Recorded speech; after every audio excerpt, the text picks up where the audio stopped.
Shirt show. All right, let's go. Shirt show! Talking shirt! Shirt show! Talking shirt! Shirt show! Talking shirt! Shirt show! Shirt man! All right! Episode 253 of Shirt Show! We're talking with Ashley and Ashley from Press or Die in Tennessee! Let's go! Hey everybody, welcome to the show. My name is Dylan. I'm the owner of Upstate Merch and the host of the Shirt Show podcast. My guest host today was Sammy of Branded Threads. He's been a great guy. We've done a lot of work together with M&R and just hanging out at shows. Super fun guy, and wanted to get him on today. We had the opportunity to talk with the Ashleys of Press or Die in Tennessee. I've been following them for a long time. It's just the two ladies. They do some really cool custom stuff. They also have a retail location with all of their prints. And it's just a cool studio. They're really into art, and their shop really reflects them as people and what they're really into. So I really wanted to get them on. We talked a lot about the nostalgia of 90s and the fashion and how we dressed and how we acted in the 90s. So that was kind of cool. This episode ended up going off the rails a ton of times, which is fun. But we brought it back around. So they really like to get into custom pieces. So that was kind of cool. We talked about distressing apparel, adding, all kinds of things like rhinestones and whatever. They also are really big into custom dyeing apparel, like making tie-dyes or just dyeing stuff in general. We also got into how to start live printing and what that's like, and some stuff that I've learned over the years. The main theme of today seemed to be a lot of how to stand out with your shop, kind of with your personality. The Ashleys definitely have their own style, and it transfers into their shop in the way that they do everything. And it's kind of nice because it's just them, so they can take their time working on custom projects and putting themselves into it. As always, thank you so much for tuning in to these episodes. It means the world to me. If you want to chat or you want to make a remark about this show, if you want to see something we haven't talked about, please DM me. It's at Shirt Show Official, or, send us a story. I would also love for you to take the time when you're listening to this episode, screenshot it, post it on stories, post it on Facebook, tag us. I just want to see what you're doing, what you're printing, where you're driving to, whatever it is that you're doing. If you could take a second and just subscribe the YouTube video, leave us a review on Apple Podcasts. It really means a lot to us, and it shows that you care, and I care about you. So if you can help me out, that'd be great. This show would not be possible without our beautiful, amazing, life-changing partners. Frank. Frank is the man. I had a beautiful conversation with him yesterday. He's a giant teddy bear, and it's funny when he describes his life and what's happening. We are literal twins. So he's the man. It all starts with a screen. It's called screen printing for a reason. Whether it's new stretches or restretches, Frank and his team do it the best.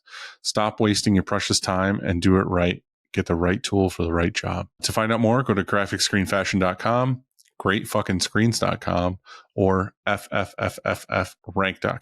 Cleaning screens is no fun, but EasyWay makes it way more funner. Their line of eco-friendly chemicals will make reclaiming screens a whole lot easier. Check them out at easyway.com. EasyWay. It's the easiest way, baby. GraphX is your source for production-ready digital art and remote art staffing. They can help any size shop, from just starting out to enterprise level. Looking to add a hero to your art department? Check them out at graphxsource.com. If you need help in the art department, if you need help with digitizing, I just had a long conversation with somebody the other day about how they are the best, in my opinion, with digitizing. They do a sew out to show you. Just hit them up. It's great. Do a la carte or get a plan. Just reach out to Nick and do it right.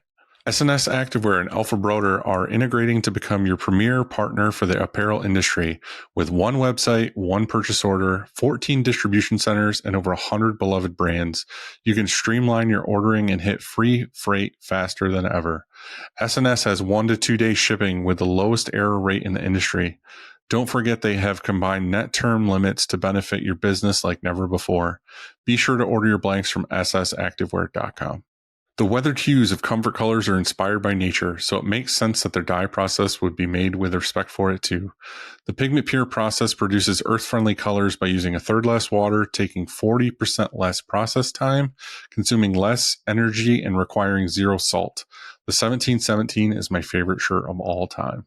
For over 90 years, Stahls has been the leading choice among apparel decorators for their heat transfer materials, heat press equipment, and custom transfer services.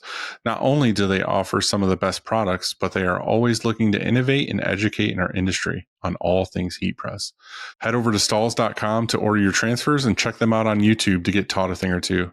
Some of the best educational content on heat printing is done on the Stahls YouTube channel. Check it out. Again, give this episode a like, share it with your friends, hit us up on socials. I appreciate you all. Love you. Enjoy the episode. Look at you, all professional. What's up, brother?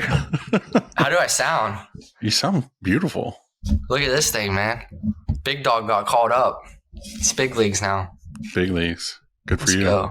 I was listening to the last episode, and you said Australia is the number 2 listener, huh?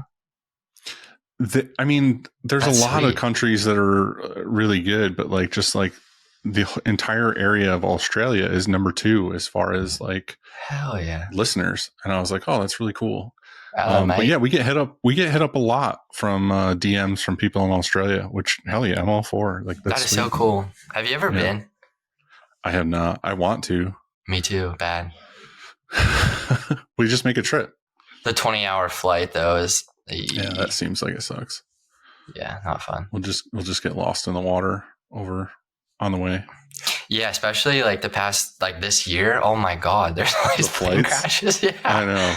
And I fly a lot, like back and forth to Florida or just like on other trips. And it's Mhm. like, I used to have a fear of flying, more of like takeoff than anything. But that's long gone now. Like I don't have that. But now there's just all this shit of just like planes going down, just dropping out of the sky and shit. Now I'm an like, actual "God damn reason it." to be afraid. Yeah, now I have a real reason to be terrified. All right. I'm taking my kids to Florida in like a week and a half. So Disney? Yeah, I think we're gonna go to Disney for a day. I think we're gonna go to Universal for a day. I think Nice. we're gonna go to SeaWorld for a day. Just kind of something to hang out. It's their spring break, so Oh, that'd be perfect. I went with Yeah. my nieces to Universal this past summer, and Universal to me was like so much better than Disney. I loved it. I wouldn't say it's better than Disney by any means, but it Oh, is chill. Harry Potter.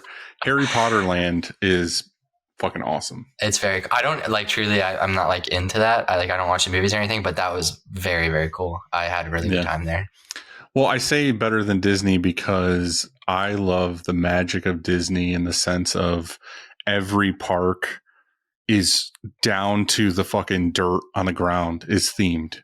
Yeah. Like they don't fuck around. I feel like Universal is like, okay, it's a street and then here's a ride or here's a thing or whatever. And it's that like makes sense. Disney is like, if you like Star Wars and you walk into Star Wars land, you are fucking on Tatooine or whatever. Like you're a part of that world. Like even the fire hydrants and the soda bottles are like straight All out themed. of Star Wars. Yeah. So, I like- just it was the crowd. I think for me at Universal, it was like way more flowy, and you didn't have to wait like 46 years to ride a ride. That's because it sucks and there's not No, as no, many no, no, people. because it was sweet. It's a hidden gem. All right, I'll keep it for myself. Catch me at Universal. Didn't mean to shit on your Universal Catch time. me or at anything. Universal, man. Shit. Real quick before we get them on, how's things at your place? Good. So, like wrestling is over now. So now I transition into the cheer stuff. So the worlds are like the end of April. So we're real heavy with it for like the next 3 weeks. That's actually like in like Disney, like the ESPN part right there. Mm-hmm. So we'll do a ton of that stuff. Literally, that'll be like all of our work for the next couple of weeks. And this is my like 5th year doing it. So I preemptively like let customers know, like, if you need something, let's either get it moving beforehand or you're going to have to wait until I'm done. Yeah. Cause it's like, it's just super busy. I love when shops have such a foothold in something that they know this month is this month is this. And it's Right. it's not necessarily guaranteed work, but it is kind of, you know what I mean? Like you Pretty know, much it's for coming. us. Yeah. Yeah. Cause like we'll have the call and then like I get on a call, we lay out, due dates for every single project and get them all scheduled in and everything. And I wish every day was like that, but April's beautiful for us. How about yours though? Tell me about it. Nothing. I don't have that guaranteed anything. And it's good. Like this year seems to be picking up, which is awesome. Okay. But then there's that looming fear of all this tariff stuff and heavy recession and the stock market crashing and everything that just makes you be like, cool. Is this another thing where everything's going to shut down and we're not going to have any work, or is things going to be good? So I'm leaning on the optimist side. Like I'm trying to just be like, hey, it's all going to be good. Like there hasn't been, in all honesty, there hasn't been like a slowdown or anything weird. So same. I'm hoping that it's just who gives a shit and we just keep going. So yeah, I hope it stays that way too. I saw like I think Sanmar made the announcement that they were pretty much going to take care of the tariffs up to some point and then reevaluate it. Yeah, everything I've seen has been like, we'll give you 2 weeks basically. Like June 1st or something is going to be when things start to make a change. Yeah. But again, like in reality, like I don't have to change any pricing on my side because we do our pricing plus the garment costs. So it's kind of like, what if the garment goes up, then the whole pricing goes up. It's not like I have to change all my stuff unless my supplies start to go up, then I'm going to have to raise my prices. But right. I don't know. I'm just riding it out, dude. The last couple of years, that's been my motto, is just like, let's just fucking take it a day at a time. Like there's no forecasting, no planning. It's just like, hopefully the place doesn't burn down tomorrow is the motto. Right. So fuck it. Let's just do it. Well, you ready for this? You ready to talk to the Ashleys? Let's do it. Okay. I like that hoodie, by the way. You want one? I'll send you one. Is that a patch on the front or is it printed? No, it's printed. Yeah. Oh, it looks like a giant Screen patch. print. Okay, let's do this. Today we are talking to the Ashleys from Press or Die in Tennessee. Hello. There you are. Hey. Look at you guys We're in your here. gorgeous shop backgrounds. I just have this corner of my office. You guys are like, check out my studio. Check it out. Kind of honestly the best spot we probably had to do it, like with the most space and stuff like that. It looks fake. It's AI. I'm just going to say it's not real. It is. It I does look fake. created it earlier. Yeah, pretty good at it. You did a matte painting. It's actually just a giant matte painting in the background. It's perfect. How y'all doing? Good. I like recording these episodes now on Tuesdays at the end of the day. So I feel like I actually got a lot of things done, and then I can like chill and hang out with you guys. Yeah. That's awesome. It's not earlier in the day where I'm like, fuck, I got shit to do. Let's hurry up and get this done. It's like, nah, I'm here for the duration. Whatever you guys want to do, whatever you want to talk about, whatever you don't want to talk about, let's just do it. I don't care. Yeah. So how's things with you guys? I just caught up with Sam a minute ago about his play. Well, hey, you guys are both Ashley, right? Yeah. Yes. Yeah. Okay, that seems like it's got to be difficult. Well, but yeah. So everybody calls me Chainsaw Betty, and then she goes by Ashley. what's the short version of that? Like, you have a nickname? Chainsaw. Hacksaw, Chainsaw, Buzzsaw, Betty. Betty. I've been called everything. All right. Yeah, All right. Betty. Well, hey, the Ashleys or Chainsaw Betty, meet Sam. I don't know if you guys have ever met each other or Hey, not Sam. before. No. Hi. Hi. Nice to meet you. Sammy has a really cool shop. He's about to, you did a ton of wrestling, Yeah. and now you're about to do a ton of cheerleading. Yep. That's Nice. his markets. Nice. Nice. Yeah. I'm really lucky that like the lull of the industry is a really busy season for me. So I don't really experience that. I just kind of lucked out. Yeah. Yeah. That's awesome. Plus, he just looks really good on camera. That's why I wanted to Thank ask. you. He Yeah, does look good. Yeah. Yeah, Oh, thank see, you. look at you. Thank you. Aw, handsome guy. So how's things with you guys right now? Because I mean, I've been following you guys for a long time. I've actually poked you and asked you to be on the show a few times, and things didn't really line up at the time, which is fine because here we are now. Mhm. You guys have always seemed very, I don't want to say this, like art and design focused, and just kind of like, I don't give a shit what's going on. I'm just going to do my own thing. Yeah. Yeah, that is very much true. So how does that play into the way the world is right now? Like, are you guys even remotely affected, or are you just like, hey, this is another day for us? I mean, what do you want to say to that? I mean, we I think we just try to be our authentic selves, Yeah. man. And at the age that we're at, you know, it just kind of keeps going from here to where you just don't really give a shit anymore. Right. Yeah. But I feel like too, we're kind of a different breed. You know, we were raised in the 90s. Mhm. And that's just kind of how we've always been. We were skater kids. We Yeah. were, you know, in the music business. So, Yep. you know, we've kind of done a lot of things that kind of made us who we are, I think. Yeah. Yeah, I can resonate a lot with that. Anytime I talk about the age that I grew up in, the first thing that always comes to mind is I used to drink water from the hose. Right. You know what I mean? Absolutely. Like, that's where I'm like, yeah, that was the kind of kid I was. Like, I played outside, I drank water from the creek, I drank Yeah. water from the hose, Yep. and just fucking lived. You knew it was dinner time when the street lights came on. Oh, yeah, Things yeah. like that. Dad just said, be home by dark, and if you're not here, I'll just assume you're dead. Yeah. Right. Yeah. That's just kind of how it was. But I mean, it's funny that you say, you know, at the age you're at, and I think it's kind of everybody gets to that point where I was going to say your shop is kind of like where if I was like, you know, I want to chill things out, I want to downsize, I want to do what it is that I want to do. That seems to be where you're at right now. Mhm. Like you're totally happy with just like doing what projects come in Mhm. and just kind of living and printing and whatever. Like me and Andy always used to talk about how like, fuck it all. Let's just go start a shop on the beach wherever we want to be. Right. And we'll just print shirts for people that want Yeah. to come by and whatever. And it's like, who cares what it is? Let's just do it. Mhm. Do you feel like that's what a lot of your business mindset is now, is just kind of like, let's just do our own thing? I think we kind of started out like that, you know. Yeah, for sure. We've always customized clothing.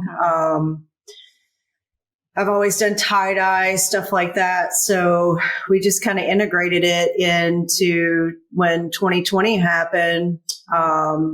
We were selling stuff on Instagram, and we've always wanted a screen print. And we kind of got into it with the idea that we were going to screen print whatever the hell we wanted as far as like our designs or Yeah, like we wanted to put our art on a shirt. Like that was the Right. beginning idea, right? Like how can we put our art on a shirt? but then involved, you know, it evolved to printing for other people, Mhm. which has been really rad. I was going to say, do you like that move? Because I hear that a lot from people where they started out just making stuff for themselves or a clothing line. And then a lot of people just started asking like, oh, can you make my stuff? So is that kind of what happened? Yeah. Yeah. And I think too, you know, the whole thing behind the business is, you know, you got to have a moneymaker there, right? So printing for other people is the moneymaker, whereas, you know, our clothing brand and our custom clothing and all that stuff is not really the big bread maker, right? So, and I think too, printing for other people, it's just really opened up a lot of doors for us. Yeah. Definitely. Can you guys go back and give me like where you got started with this whole thing? Like, I guess where you got the inspiration to start making clothes and making your own designs and Oh man. got involved in all of this stuff? I'm trying to think of like a inspiration, the very first inspiration from when I was young. Punky Brewster. I'm gonna say like oh man. Four Non-Blondes. Oh, like dude. Linda Perry coming out with the way her clothing was when she came out when I was a kid was very inspiring as far as like upcycle and custom clothing type thing. Right.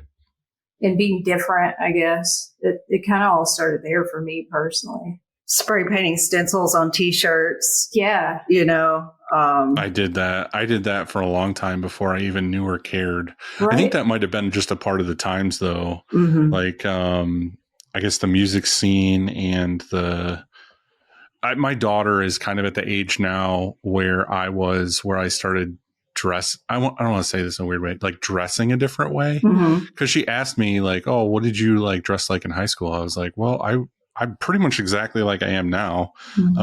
But it was just like Dickies pants. You know, I've worn Vans for forever. Yeah. When I could afford Vans, I'll say that, because before that it was Airwalks, Yeah. like Oh, whatever Payless had at the time. PF Flyers. Yeah, Airwalks, and then Vans, and then I started getting into like thrifting all my shirts. Like I feel like most of my shirts, my daughter got recently into guitar, and she's like into the whole thing, and you know, looking at bands and everything, which is amazing. Like it's super fun time to be with her. But then I put her guitar on the other day and was holding it. She took a picture, and she sent it to me yesterday and is like, how does it feel to be so slay or whatever? And then I sent her a picture of me when I was like, you know, a couple years older than her in a band, like holding my instruments or whatever. And she's like, oh my God, look at your shirt. And I had a wolf shirt on. I had one of those shirts where it was like a bunch of wolves hollowing at a moon or whatever. And she was like, oh my God, your shirt. I was like, hon, you don't even know. I had probably 40 of those. Yeah. Like anytime I went to a thrift store and found a wolf shirt, I owned it. Yeah. So it was like, that's incredible. It's so funny you said that because I just did a custom jacket with an old school wolf shirt on the back of it. Wolf and 3 wolves and a moon. Yeah. obviously that's the only way to go. Yeah. And right. And I added lighting to it. Oh, really? Yeah. That's badass. It's pretty awesome. Yeah. Well, real quick on the wolf. Did you guys see the news recently that they brought the dire wolf back? Yes. That's wild. Like back from extinction? And then they're going to bring the woolly mammoth back as well. I mean, I'd be stoked on that. But Crazy. the other thing is, like, you ever see any of these the movies with a dire wolf where it's like huge? It's like, why are we bringing back shit that can eat us? Like, why don't we bring back just like cute, cuddly little things? A dodo Right? bird. A dodo bird. Yeah. No. But anyway, that I remember back then, it was like the, you know, I don't want to say hipster because we never called people hipsters back then. It was like, I got really big into stencils, and I got really big into spray painting things and making layered stencils. And then I started spray painting t-shirts. And I didn't even think about screen printing or anything. I was just making one of a kind stuff for myself. I was like, oh, I'm going to make a stencil, make my own shirt. And I had like a denim jacket that had a bunch of stencils on it and everything else. I had a car that was fully stenciled and graffitied. It had like teeth on the front. No, it That's was incredible. I Yeah, did dude, this. my whole I car. painted my whole car. Yeah, my The whole dash, car was. everything. I had the like military plane, like smile teeth stuff on the side. I used to dumpster dive a lot back then for fun. Dumpster And, dive is awesome. I was like really big into like the Crime Think series, where it was all about like dumpster diving and like evading the government and all this stuff. I might have to cut this out, but anyway, I used to dumpster dive all the time. But the hard part about dumpster diving was I wasn't like incognito. I had a fucking white car covered in bright spray paint. And I was The easiest to find. yeah, the easiest thing to find completely. Like my driver's side window was a pizza box. Oh man. That's It was incredible. very easy to spot. I had like a prison slit in the pizza box so I could see to the Oh left. my god. Yeah, kids don't know these days like how it was back then. I paid $100 for that car. Did you get pulled When I over a bought lot? I didn't get Or, like, well. ever? I can't say that. I got a lot of speeding tickets when I was younger. I got my license taken away for speeding. At one point. I'm 1 point away right now. Oh, really? I am. Yeah. I was 16. I think I just had my driver's license for maybe a couple months, and I was doing like 85 in a 35 school zone. And when they give you that ticket, because it's a school zone, it's doubled. So it was technically like doing 160 in a 30. Yeah. So they were just like, your license taken away. So that's cool. And we are getting super off track. But anyway, That's easy to do with us. yeah. So the cool part is we grew up in that time where it was cool to make your own clothes. Like I know people do it now, but like back then for me, it was like, if I wanted cool clothes, because I didn't really have money to, like, I was never into like, oh, I'm going to go buy a FUBU shirt, or I'm going to get Janko jeans, or I'm going to whatever. I was just like, how can I make a cool shirt that none of my friends have? I think that was like my reasoning for doing what I was doing. Yes. Is that kind of a similar story for you guys back then? I would say so. Yeah. And, thrifting was a big part of I grew up in an antique mall. So every weekend I would go help my mom and her best friend like find antiques and pick stuff. And they really taught me how to look for certain things. And so I really got obsessed with finding different things at thrift stores back in the 90s. And that's really all I wore was secondhand thrifted stuff. Anything that I had new would be shoes, but I just loved the fact of like, and back then in the grunge era, it's the big old man pants, and the Newport t-shirt with a cardigan and like, just flannels and, just crazy shit like that. Sam, will you chime in on all of this stuff? You're over It's here not like my era. I don't know it. I know, that's why I'm kidding. Yeah, I don't know it at all. You're It's like, kinda coming I have back, no idea though. what you guys are talking about. Sam, It's coming back majorly. Yeah. Yeah. It's Sam's like, it's I a wore thing. jellies and I had, Levi's. I and- missed it. Yeah, it's just like I'm in that perfect gap. Like literally, it is back now, and then I missed the first run, so I missed it twice. It's Oh, okay. it's in now. So you got your chance. Yeah, Okay. just bring it back. I need a Newport shirt. You do need a Newport shirt. Yeah. Yeah. I wish All I right. still had that. I had a bunch of shirts, and I don't know if you guys do, again, getting off the rails, but like I have a ton, almost all of my band shirts and just shirts that I loved from high school in an air sealed bag, like a vacuum sealed bag. I wish. So I'm hoping that, they not quite ready yet, but maybe in like 2 years I can go to my kids and be like, hey, here's a bunch of super rad, like retro shirts that your dad wore That's in high Sweet. school. incredible. You know That's what I mean? incredible. Yeah. Like a ton of them are like worn and ripped, and like I have like I don't know, just cool stuff I thrifted, but I also have a super old Dare shirt that's like one of the Oh, nice. original Dare shirts, Yeah. not like a remade Dare shirt. Yeah. I don't know, I just love that stuff. Like it's really cool. And I got inspired from the last episode we recorded with Halo, where he was talking about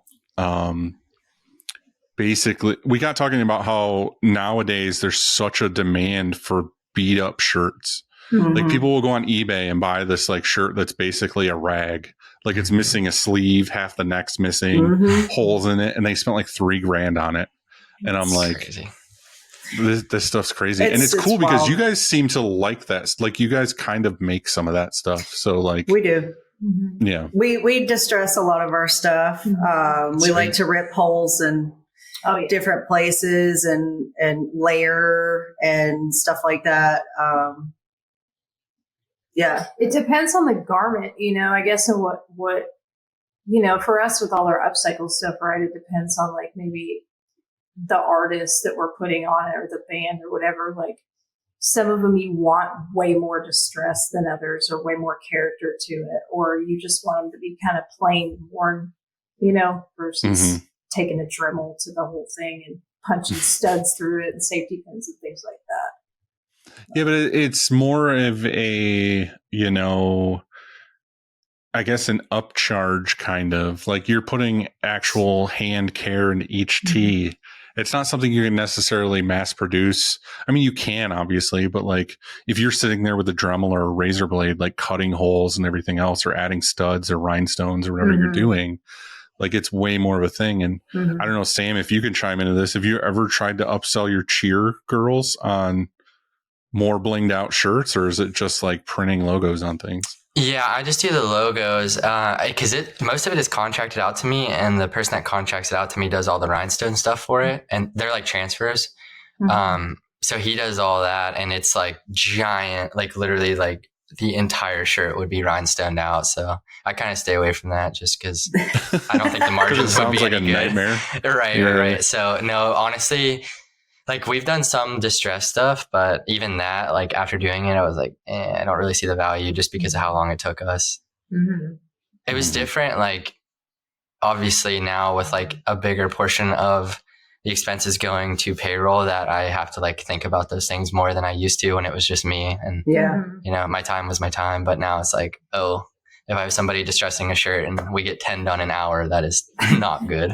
Yeah. So I think that's the benefit that you guys have. I'm just going to keep saying the Ashley. That's what everybody calls us. I like the Chainsaw benefit- Betty. That's badass. Yeah, but I can't leave right? Ashley And then out. I everybody's feel like, the bad. Ashleys, you know. I feel bad that it's like, hey, here's a badass name, and then you're Ashley. Ashley. Well, people call She's me, gonna drop some fire. I know No. it. Yeah. people call me Stony. I mean, I like Stony. I was going to So- say, she's How like, about yeah, flamethrower? my name's Soul Blade or something. And Soul they're like, Blade. Blade, I like that. Nighthawk. we used to when we were in the band and we were traveling around or whatever, we would stop after shows and get like a Gatorade or something to like, you know, kind of drink something and hydrate or whatever. And it was funny, like, and you might know this, Sam, just from sports stuff, but Mhm. like I would get something that was like glacial freeze and someone else would get some like Arctic blast. And Yeah. it was like all these names that were really cool. The only one that doesn't have a cool name is Orange, and it's just called Orange. Orange. That's, It's that's true. wild. I've never thought about that. So you're just orange. So I'm like, oh, what flavor did you get? And he's like, oh, Arctic Blast. And it's like, what'd you get? Like Inferno Sunrise. And the next guy's like, what'd you get? And he's like, what flavor did you get? And it's like orange. It's like, come on, dumbass. What flavor did you get? This is orange.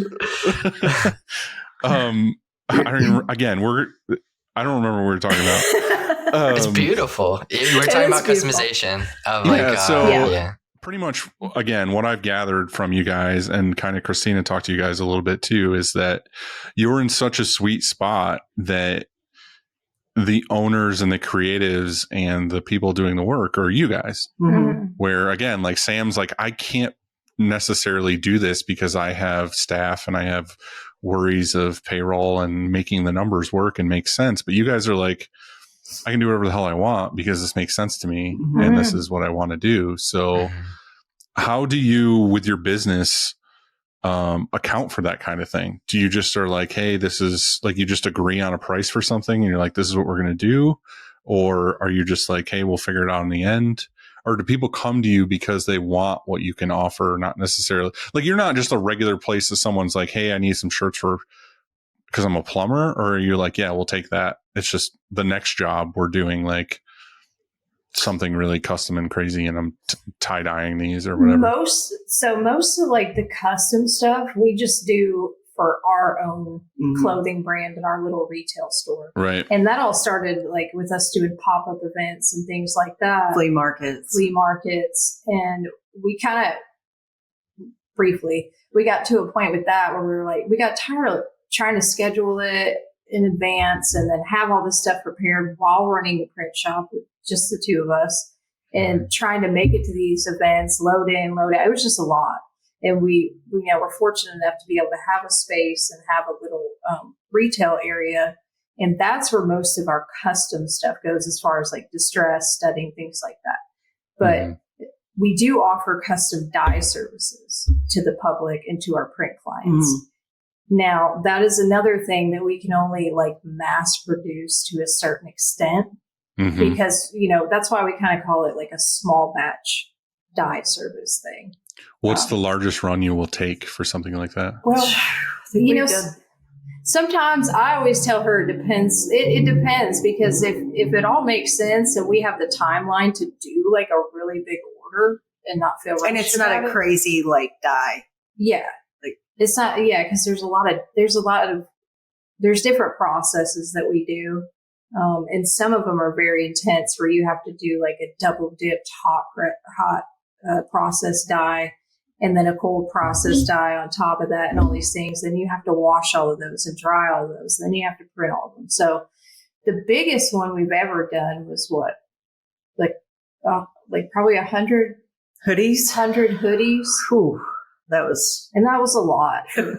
We can only like dye like 3 to 4 hoodies at a time, like in a single pot, So it's a very intense process, but I don't know a lot about it because I've never done it, but I've been to places friends shops that are doing it. And it seems like there is a logistical part of it where, Mhm. you know, you're dyeing and then you're rubber banding and then you lay them out. So it's like Mhm. you do need a dedicated space For sure. to do so. So you kind of can only do so many at a time, Mhm. right? It's not like you're like, oh, I have 1,000. I could do 1,000 all at once. Yeah, no way.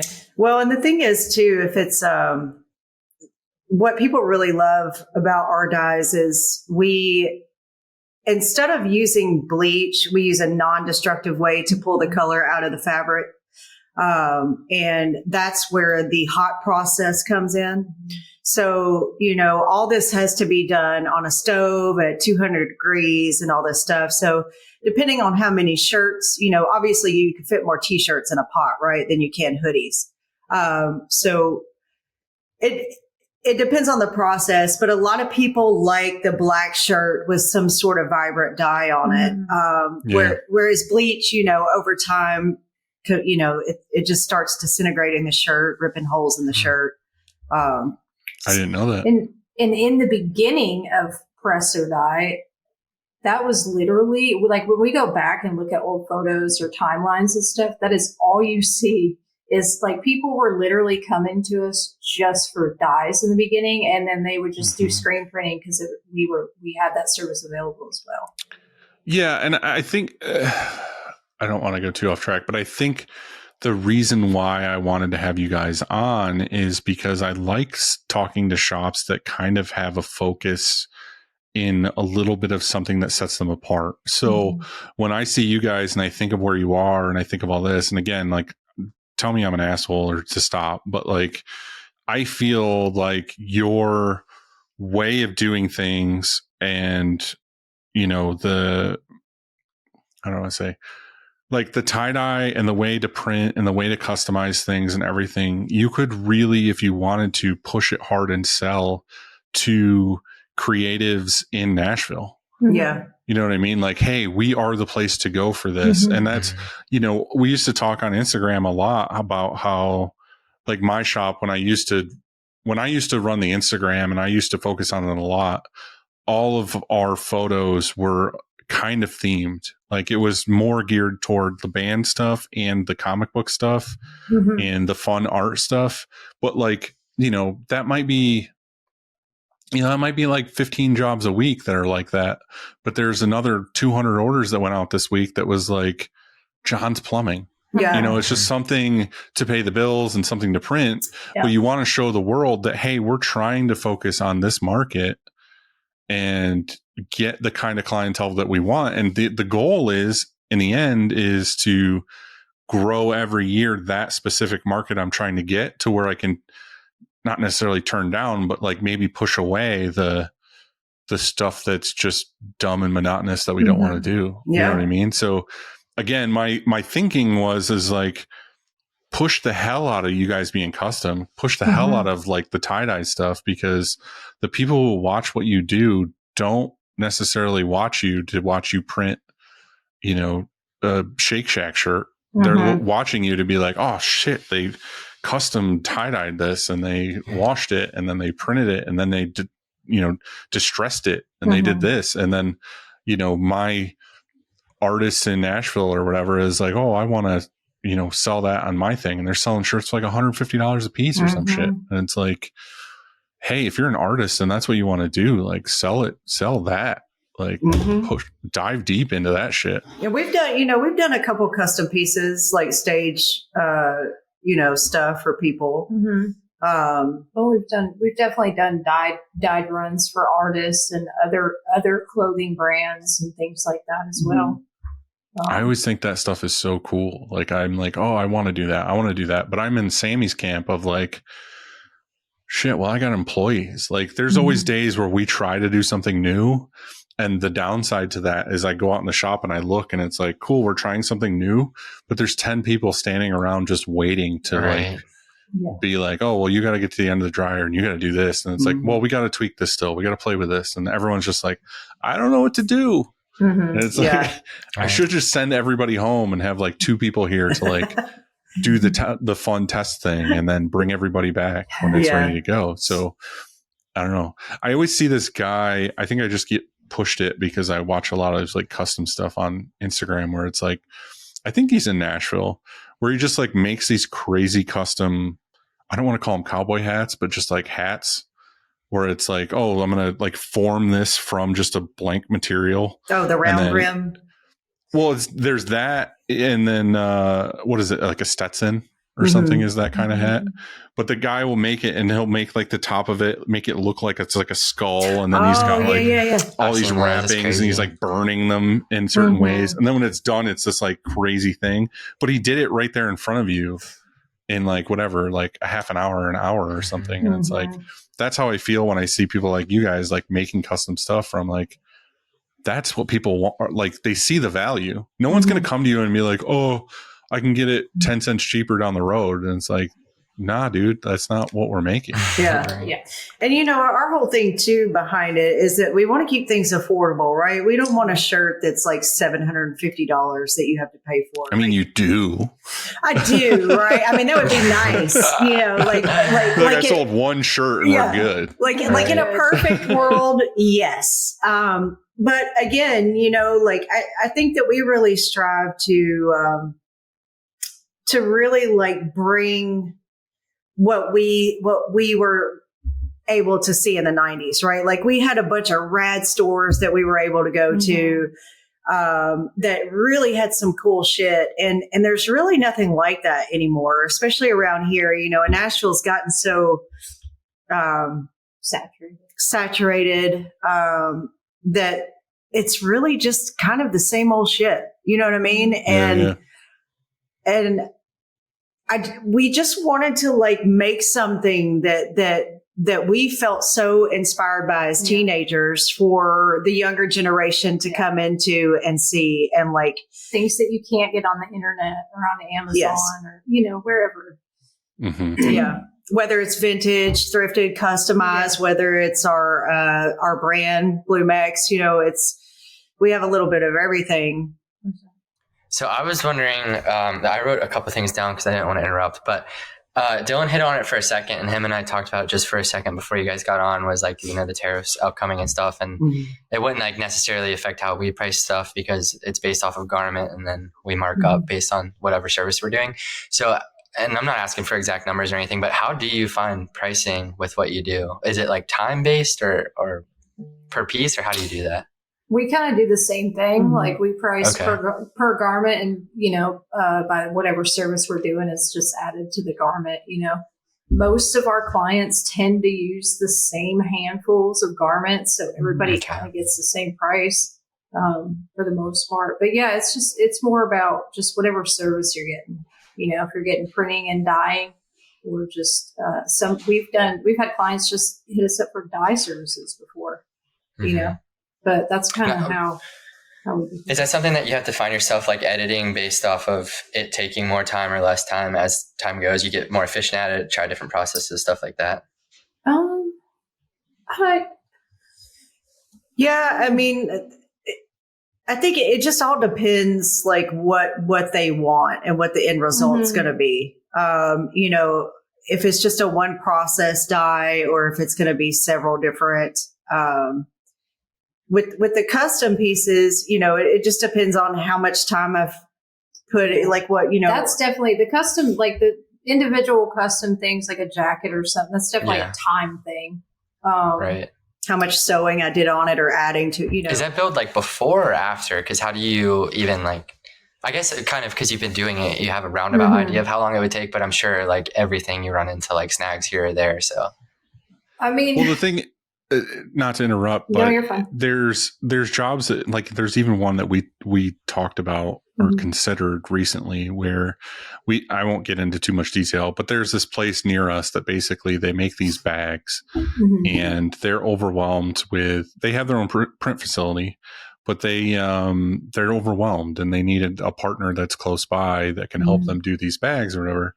Well, the other part of that is it's just because they're overwhelmed that I can't like necessarily give them a price. You know, I can't be like, well, if I was to do this, this is what this would cost. Cause they're like, well, we could just do them in house. It's just going to take us longer, but we want to be able to give you work if you want it. And the nice thing for me is it was like unlimited work. It was like, oh, hey, you want to fucking print these forever and you're never slow in the wintertime and you're whatever. And I'm like, hell yeah, that sounds amazing, especially right now with the way the market is. Yeah. But the thing is I had to be honest with them, and I was like, hey, I would love to do these, and the price doesn't seem terrible, but like I need to really get them. Like, let's do a trial run. Let's do like, a couple orders, see how long it takes me to basically from when you bring the boxes to the dock. Like, how long does it take me to unbox them, count them, lay them out, put them in a new box, and like everything else? And then, I had like such high hopes for this thing. I was, talking about it for weeks. I had a bunch of meetings. There was like a month or two in of like, hell yeah, this is going to be great. Finally got down to the testing phase of, hey, let's test these out and see how this is. And let's do some real time trials and get some numbers. And the first part of that process was the counting in part. And Chris basically came to me after he counted in a couple orders and was like, it's going to take me like 10 minutes per box to prep these. Wow. And I was like, fuck. Yeah. And it was like, they want to send us thousands of these. And there's, X amount per box. And it's like, well, 10 minutes a box. He's like, yeah, if they brought us like 2,000, it's going to take me till like lunch to just count these in. Fuck. And I'm like, well, that sucks. So like, I'm trying to do the math of like, all right, well, just that time alone of counting these in and prepping these and everything else is X cost. And I'm like, okay, cool. Well, that's kind of higher than I thought it was going to be. And then we go to take them and put them on the press. And then we're realizing that the way that they get them manufactured and give them to us, they're folded twice. So they're folded in half and they're folded again. So when we unfold them and put them on the cart and go to load them on the press, literally the seam of folding them is right in the middle of the print. And it's like, oh, cool. Well, we got to like try to like push these down and keep them down, but not too tacky because we don't want to ruin the bags. And then we start printing them and we're realizing like this seam thing is a nightmare. So I'm like, oh, fuck, that's slowing things down. Because originally it was black ink on a bag. And it's like, this is going to be, this is free money, basically. Yeah, like, exactly. oh, cool, we're going to be doing this forever. And then it was like, every fifth bag had some weird seam crease in the print. And it was like, Isn't it funny how you think the easiest job is going to be like a breeze and it becomes the biggest pain in the ass? Well, it just sucked because everybody here was like, okay, cool, we got this like work train coming and it's going to be this awesome thing. And then, the reality comes in and I'm like, all right, well, let's move it over to this press because this is the one that we actually want to run it on if we're going to do it in the future. But let's do the Stampinator on it first so that it'll iron out all those creases and then we'll print it and like all this other stuff. And it's like, all right, well, that's cool. But in order to print on this press, we have to run it through this dryer. And this dryer isn't necessarily suited for these bags because it doesn't have as much ventilation and this. And it's like, it was literally like 15 things happened where it was like red flag after red flag. Right. But anyway, to back to the point of what you were saying with that process is there's way more involved than you think. And you actually have to sit down and do the math of like, again, I don't know jack shit about dyeing, but it's like, all right, well, how long does it take me to get the water? How long does it take me to get the dye and the water prepped for doing this? How long does it take me to rubber band them? How long does it take me to dry them? And then it's like, all right, cool. Well, here's all this time. And what is my time worth? And then you figure those numbers and you're like, all right, well, divided by 100 shirts that they want or whatever. It's like, realistically, my number should be this, but is the customer willing to pay that amount? And also you don't want to break even either. You don't want to be like, well, I worked for this many hours and I get paid this much an hour. You want to make money on top of that. So that's what I'm saying. I'm looking at these bags of like, we should fucking blow through these. We're going to take them out of the box, print them, put them back in the box. It's like, cool. We just made free money. And then really it's like, nah, dude, this was like, we're actually losing money on these bags at this point. Right. This is costing us. Like we can figure this out and we can make this work, but like not right now because realistically, if I wanted to do those bags, I would have to have a dedicated 3 staff that are just running these bags all day long on a press that aren't interrupted. Everything's prepped for them. They just run these bags.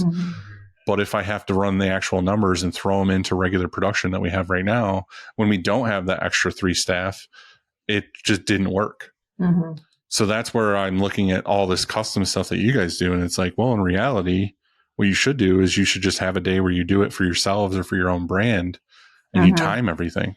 Yeah, that's like, what I was thinking too. Is like, how how do you evaluate it? Yeah. You'd have to Yeah. like just trial and error it. But it's also like you don't want to run all your numbers off of one day of doing it. You want to run it off of like a week of doing it, Right. because you might have a bad day where you didn't sleep all the night before. And it's like Mm-hmm. sluggishly doing this. And then the next day you're hauling ass. Or also, too, it's like, this is the first day of us doing these bags. Like, what is it going to look like on day 30 of doing these bags where we're all Right. well-oiled machine? And it's like, Mm-hmm. oh, well, we're doing these in half the time we were doing it on day one. Mm-hmm. And I, it's like, I think a lot of the custom stuff kind of comes when I feel the need to do it, when I feel the The pull creative. and the creative thing to go sew or to go put something together. And it's usually kind of in my downtime, which we don't really have a lot of because it seems like we work 24 hours a day. But, that's kind of what you have to do as a business owner, right? Mm-hmm. At least that's what we do. So I was on this show a year ago, almost to the day, and had this talk with Dylan and Andy that I need to stop doing that. So Mhm. this might be your guys' talk, because Yeah. I was running everything by myself. I was like 3 a.m. every night, waking up, doing it all over again. Mhm. That's literally like the clip we use for social and everything. And then now, like, their shirt's literally being printed as I'm on this right now, which That's last year, awesome. like, that was not the case. Yeah. And I think eventually, we would like to be in a spot like that. Right now we're a 2 manual shop. I think that we would like to have a small auto. We both worked on autos. We know a lot about sim process printing. We do mostly spot color printing here, but we're going to start getting into sim a little bit more, I think. Nice. I think the problem with that too is me being, I didn't go to school to be a graphic designer. I had to teach myself in order to run the shop, right? Or to be able to separate artwork. So I'm a self-taught graphic designer. So learning how to separate simulated process and stuff like that has been really interesting and a learning curve, but I'm really getting into it. So, you don't even need an Yeah. education anymore. You give yourself one with YouTube. Yeah, Right. I'm not like trained at all. I And was do all going the to say steps, so. most people I know are self-trained. Mhm. It's Yeah. rare that it's like, oh, I went to school for this or I did this or that. It's like, Mhm. dude, everything I've learned has been hard trial and error, oh yeah. Mhm. or Still YouTube. is, honestly. Yeah. Yeah. Oh, Oh, every day every I day. get kicked in Right. I get kicked in the face Oh, yeah. every day. Every day. Right.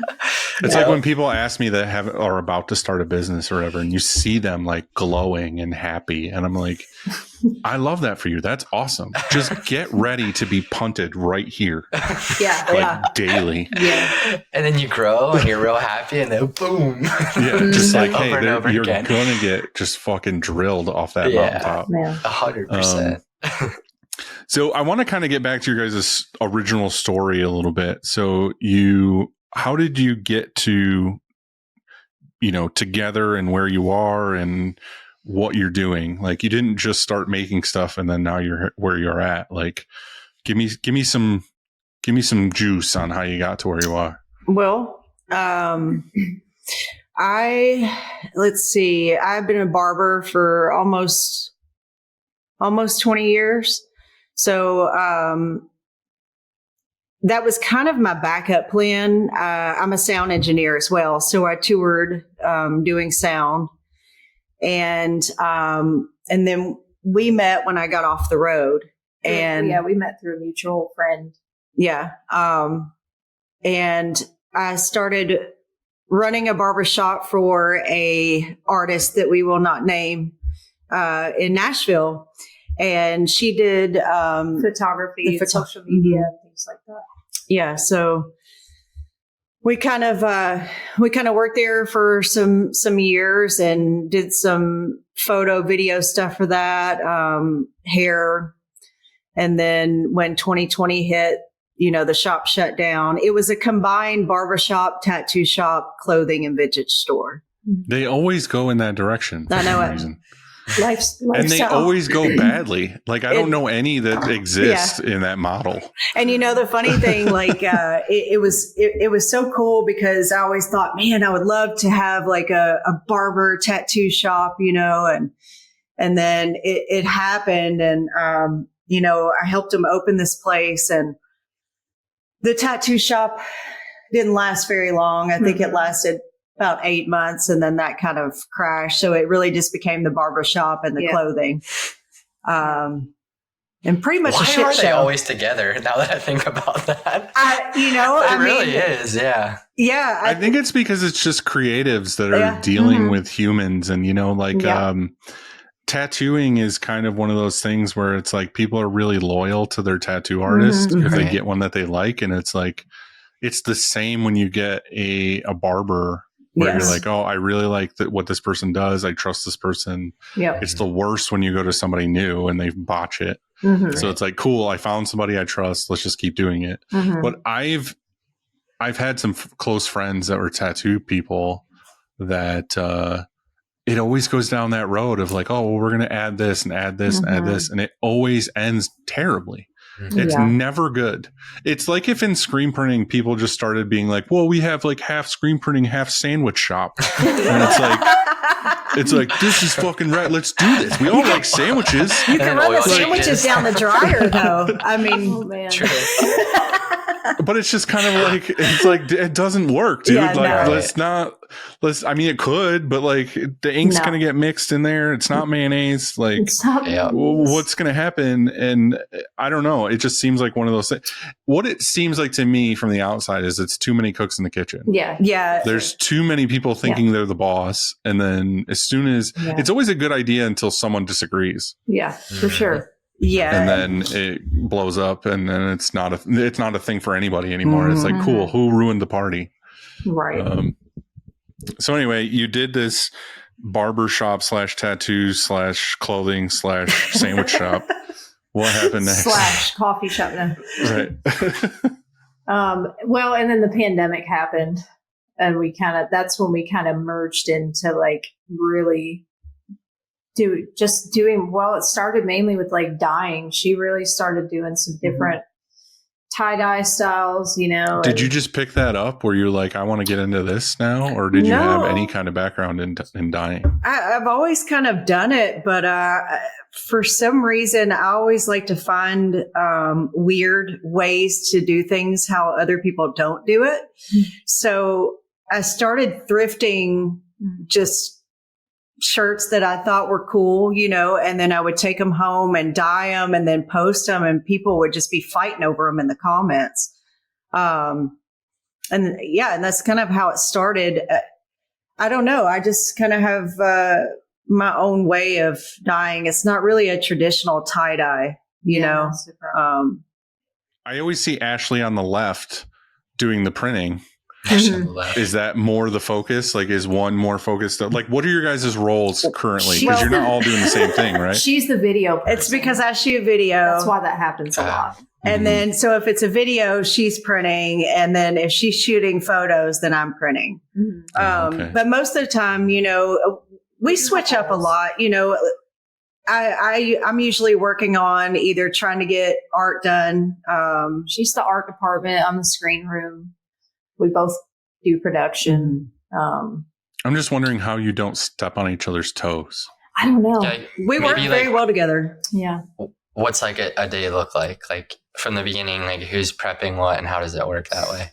She's usually prepping art, and I'll be getting screens ready, breaking down prepping shirts, doing inventory, things like that.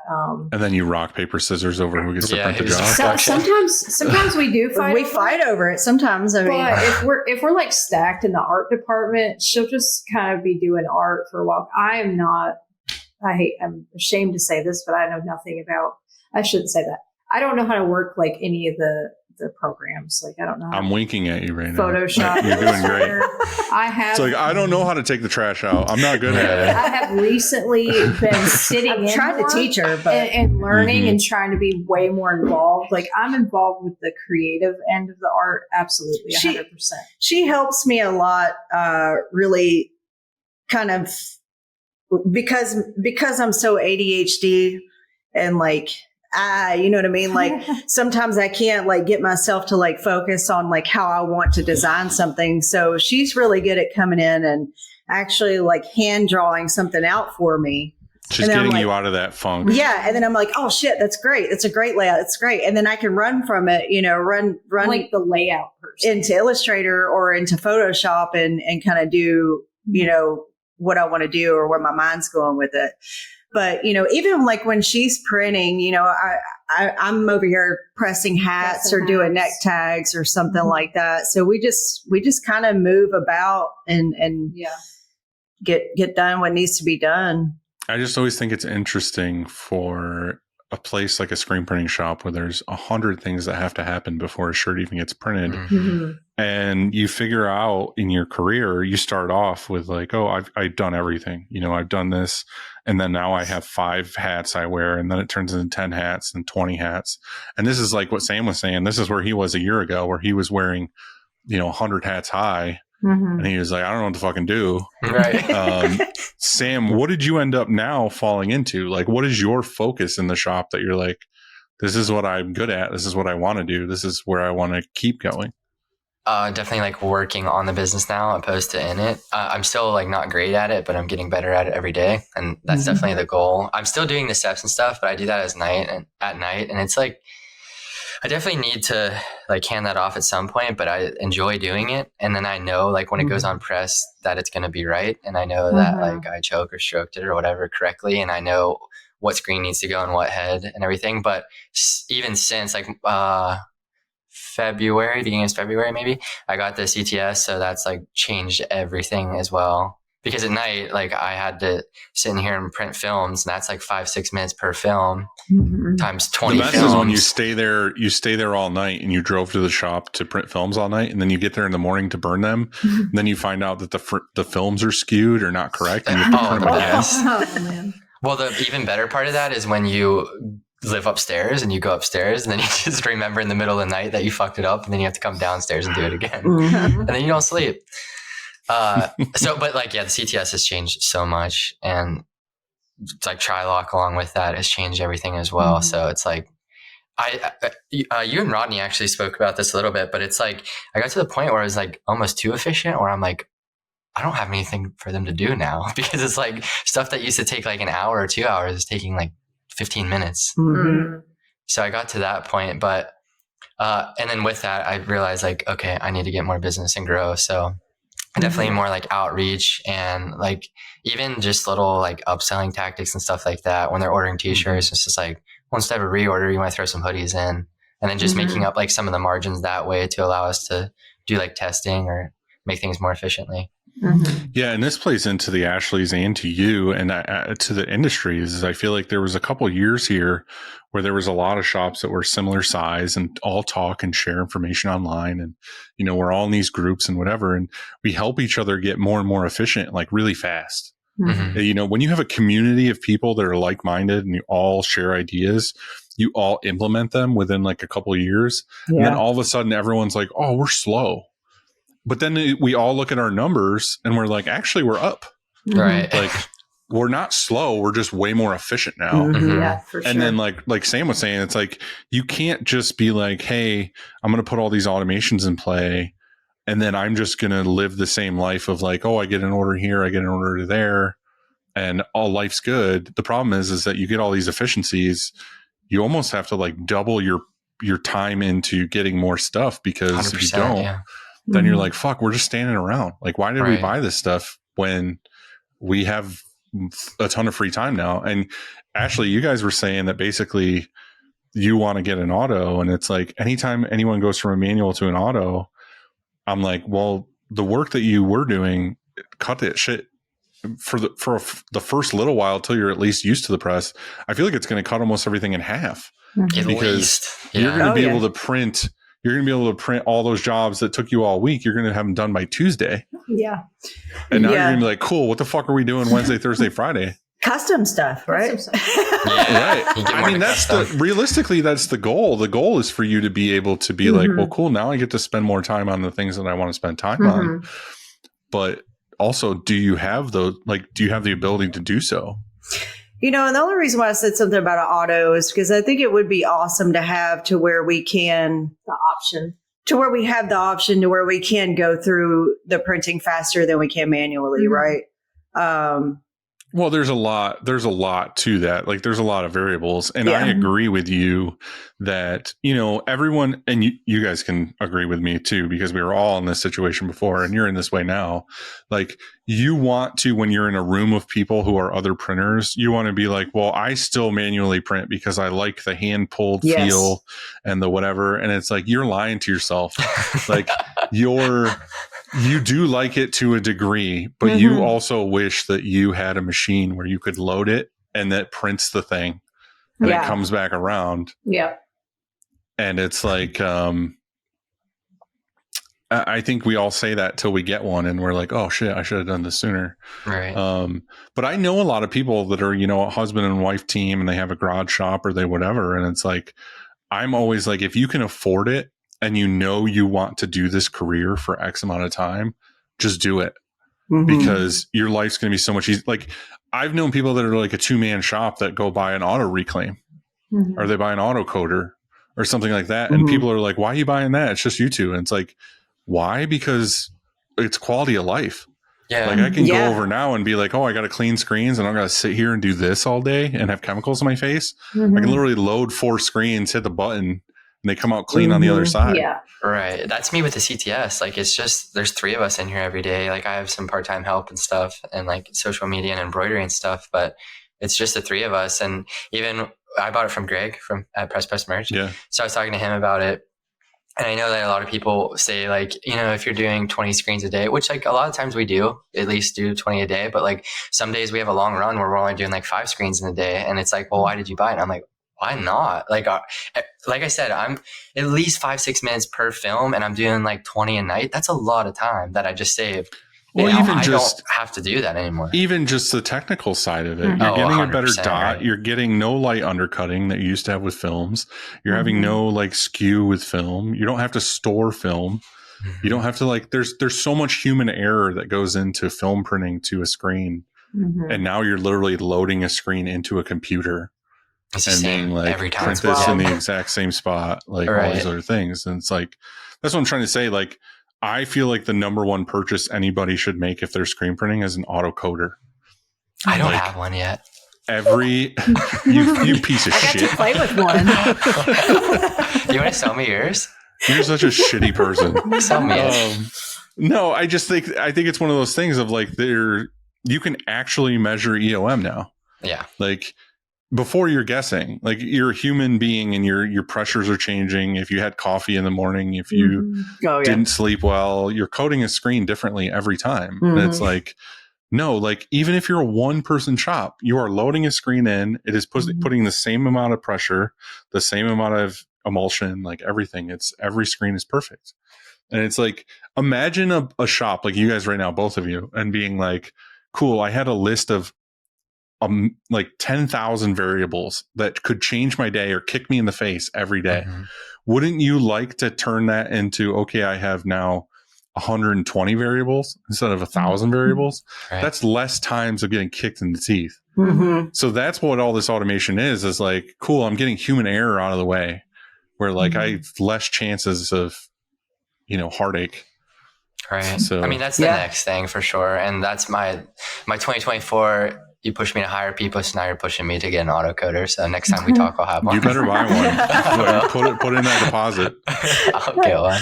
They're freaking Dude, expensive, They man. are expensive. They are and they aren't. There's different ones. Like in reality, what it is it's a pneumatic arm that comes together with 2 scoop coders and goes And up just- and down. Right. Like you can buy that Grunig one that I think you could probably put in a fucking backpack. And it's like, I like that. in reality, you can't do that, by the way. I'm just saying, I like, know. Come is- on. it is fucking. I'm well, like, I the thing show is, up. What? This doesn't fit my fucking book bag. yeah, the thing is I say this shit on the show and then I get comments or DMs and it's like, where's this fucking coder you could fit in the backpack? So I have to like say these things now. I don't know. It's just one of those things. Like there's a million brands out there. There's whatever. I feel like it's one of those machines that basically they all kind of do the same job. I mean, I would say go buy the M&R one. Yes, for sure.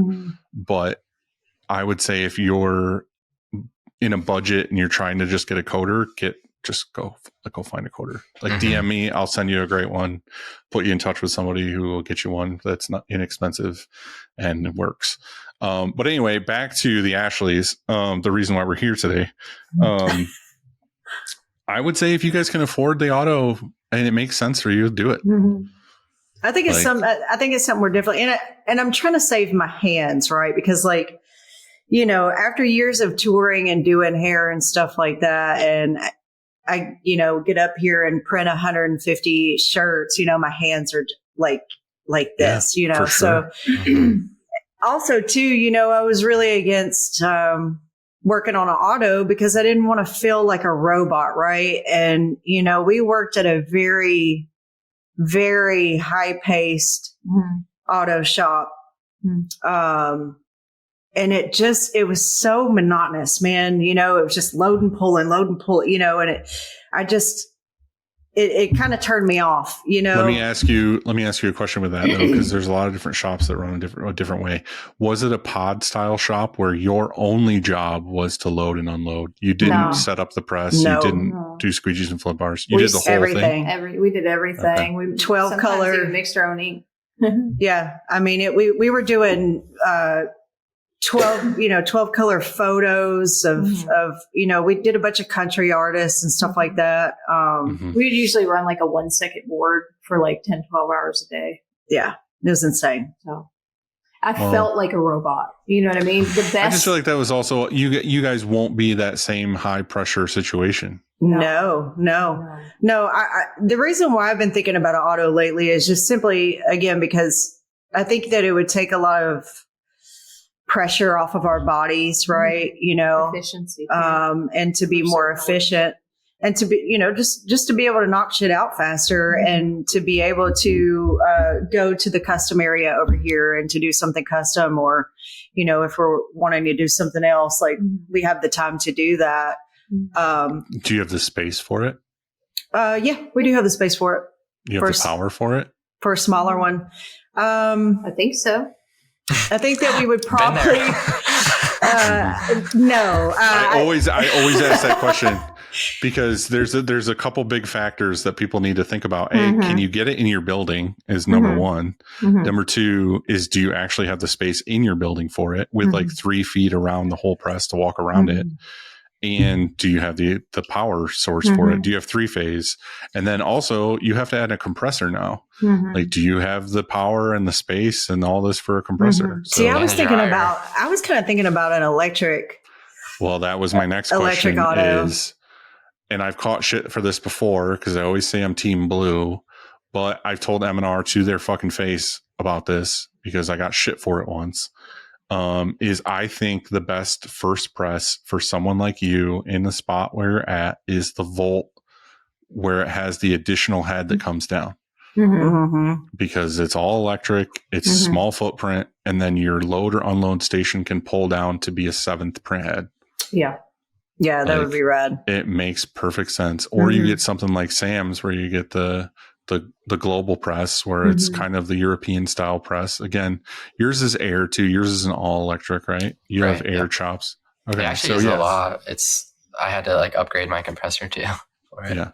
So I'm saying if you go all electric, I really like the Volt one because I can just say Ashley because it could be either of you. Ashley could be printing that day and not need an unloader. And you're like, cool, I have an extra print head. I can do a 6 color on this press now or whatever. And you don't need that extra station. I think it's a great press for that. Everybody has, that's actually this one, actually this one. I don't care. I don't want to hear your suggestions.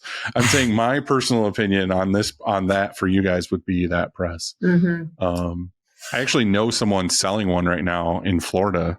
So if you're really serious about it, I can put you in contact with that person. But if you're just dreaming about it, then just let me know when you're ready. I think it's something we're mulling around in there, Yeah. Mulling. We got to mulling. Speaking of nostalgia, is that a fucking old Pizza Hut cup? So, dude, I was gonna ask that earlier. I swear, I looked at it and I was like, that looks like that. It probably was. So these were my mom's, and first, and I was telling Ashley this the other day to get off topic really quick.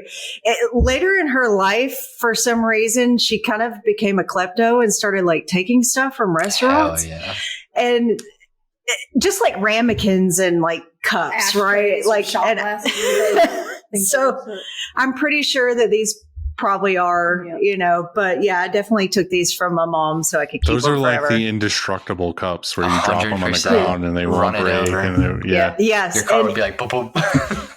in here, everything is brick and like concrete. So the amount of shit that we've broken here is unbelievable.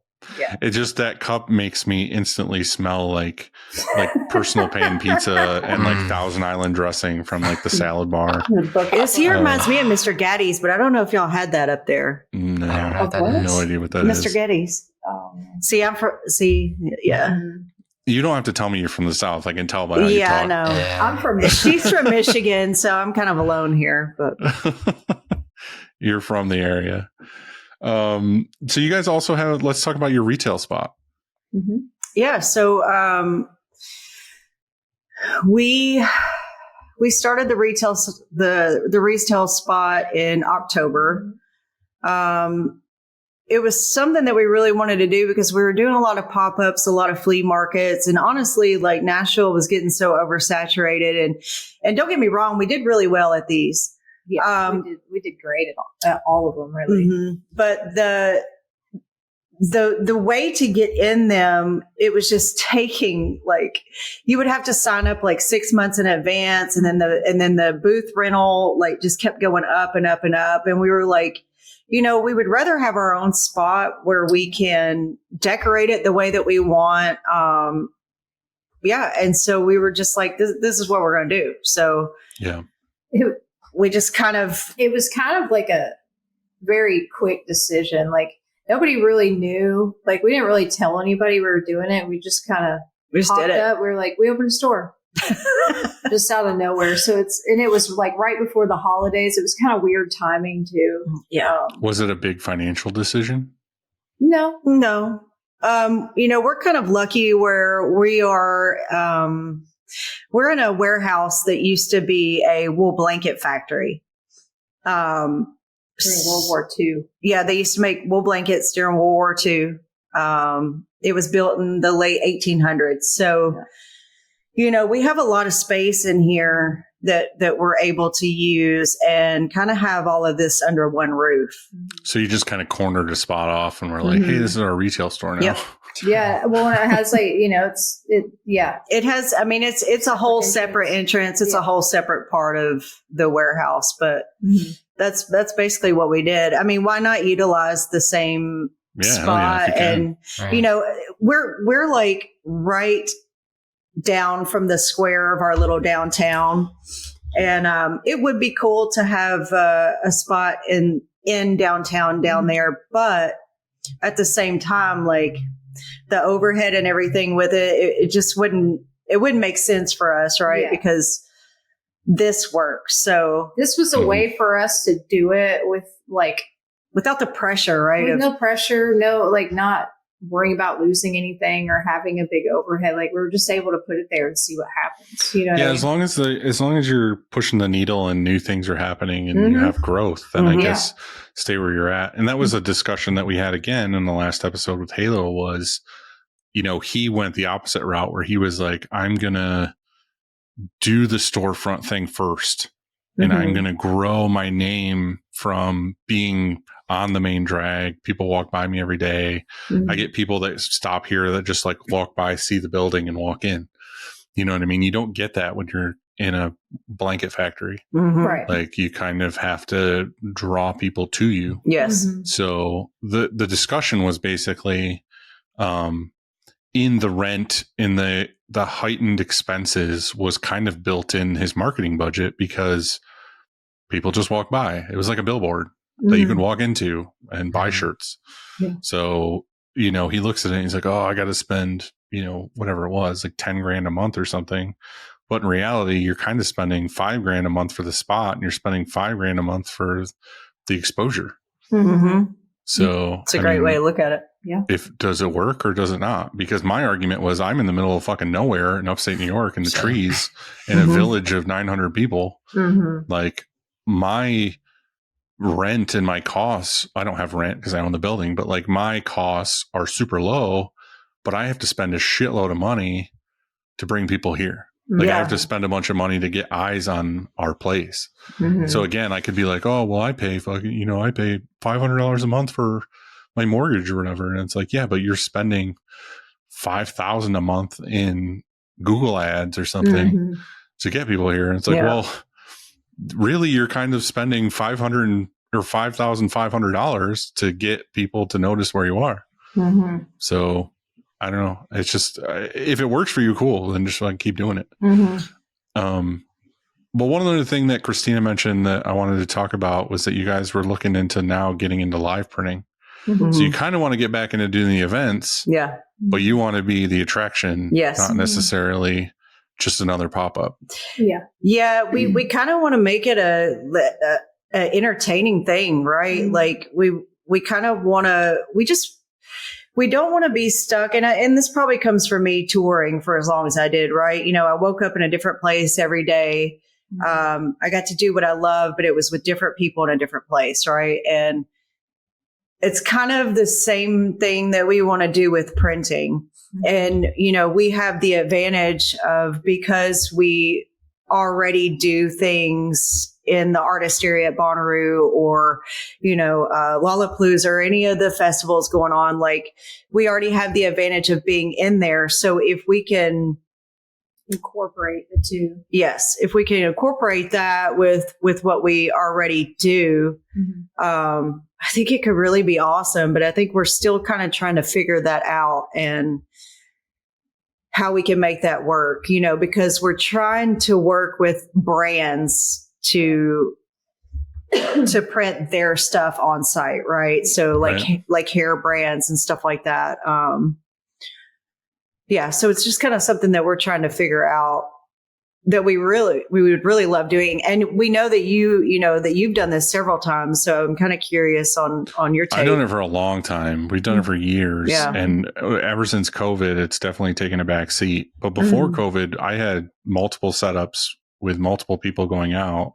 It was all local though. Like we're not one of those like family industries or something where it's like, well, we're in Louisiana this month and we're week and then there's 5 people out at once. And it's an awesome business. And I would love to see that happen at some point or something, but like, it's a totally different business model. Anyway, we've done it locally for years and years, but the thing is we've found, kind of like circling back to our first discussion, was like, I'm a different age now and a different life now than I was when I first started live printing. Because when I first started live printing, I didn't have any kids and I didn't have a life other than this place.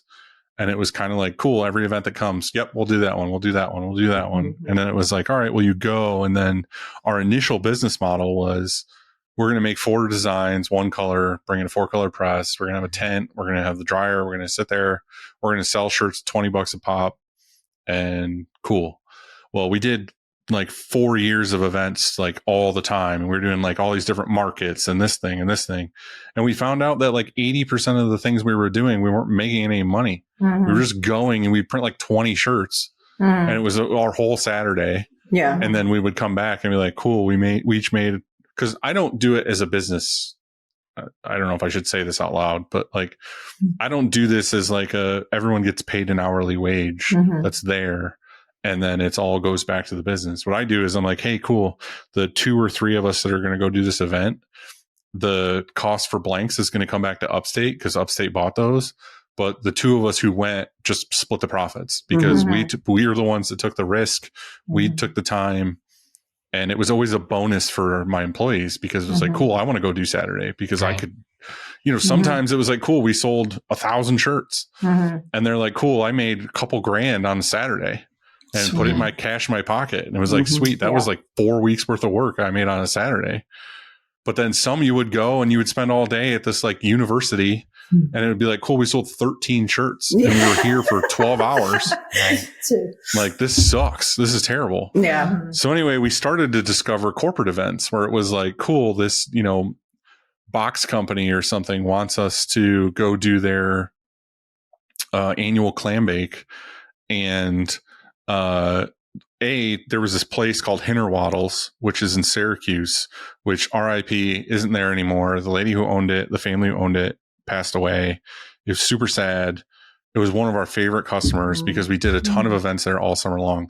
Because it was just like, we knew we were guaranteed to print 500 shirts because they hired us to come do this. We charged them a set amount. Say it was like $15 a shirt or something. Mm-hmm. We knew we were going to sell 500 shirts at $15 a piece.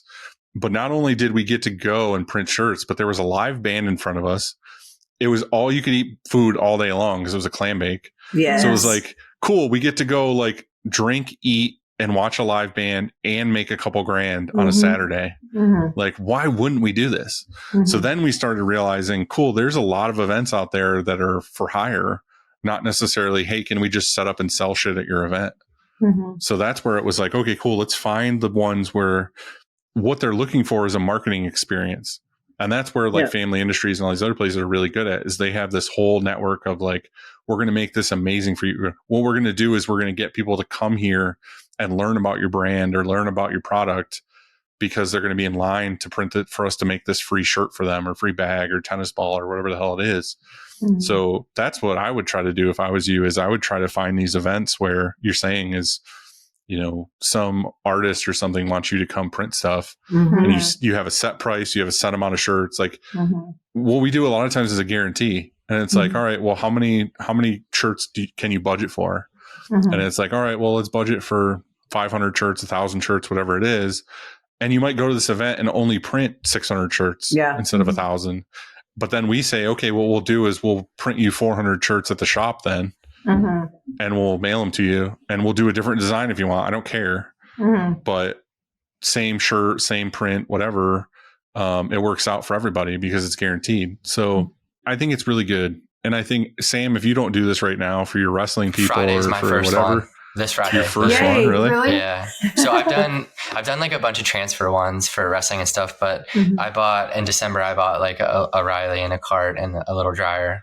And my first one is literally Friday, and it's the form that you were saying. So it's at a college and it was predetermined how many shirts, and they paid that budget opposed to like selling them there. I have one Friday, and then I have 2 Fridays from now, the 25th. I have some tips for you. I'll give you after this episode. I literally wrote stuff down. Yeah, I can do it now. I can do it now if you want. I don't care. Absolutely. Yeah. The one thing that we learned early on was we had these business cards made, and I'm sure there's other ways to do it. And there's people that do like iPads and all this other stuff. But we had business cards made that were basically matte finish on one side and had like our business information on the other side, like a promotional side. Well, the one side that was matte has like 3 lines or whatever. It's like name, shirt size, and design number. Oh, I like that. So when they walk up to the table, instead of someone just being like, oh, I like this one. And you're like, okay, cool. It's $20. And they hand you money and you write their name down. And then when the shirt's printed, you're like, is there a Matthew? And you're like looking around for somebody. Like, it sucks. It's horrible, especially when you have a long line. So what we do is we have this card. The first thing they do when they come up and say, I want to buy a shirt. I'm like, cool. Can you fill this card out? So they do the card, they do the name, they do the whole thing. They hand me a card and a $20 bill, or they pay with a card. And I take that card that I had them fill out and I hand it to the guy that's printing. So then he basically, on the dryer next to him, I'm stacking these cards up, just stacking them up. So he's taking one from the bottom every time. He's printing the shirt, puts the shirt on the dryer belt, and then puts the card on the shirt.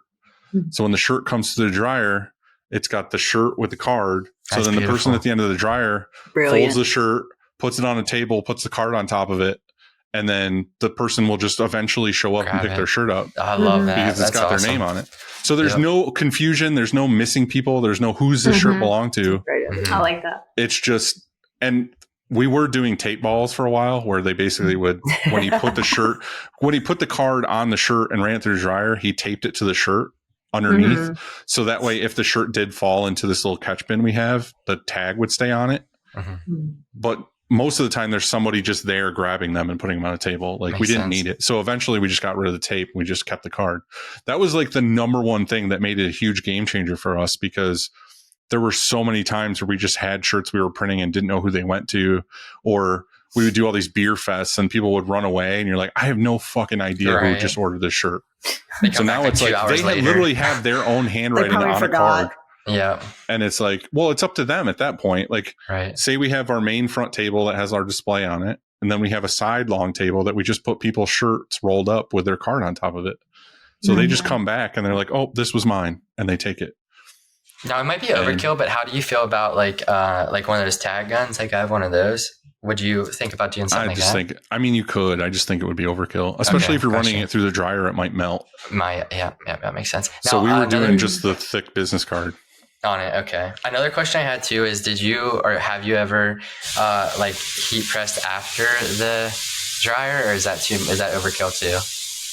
I think it's overkill. I mean, the thing is you could do, especially if you're going to do a lot of sports stuff, it would be cool to get the stalls pre-cut letters or numbers in a box and have a heat press and do an upsell. It's like, all right, cool. Well, you can buy the shirt for $20 with a, vintage one color print on the front. Right. But if you want your name and or number added to the back, it'll be like another $10. Gotcha. And then you could just heat press, like lay out their name on the back with letters and then heat press it. And then, because if you do a school thing, I promise you, every third person's gonna be like, can we put the name on the back? Dude, they do. Yeah. So we All did the time.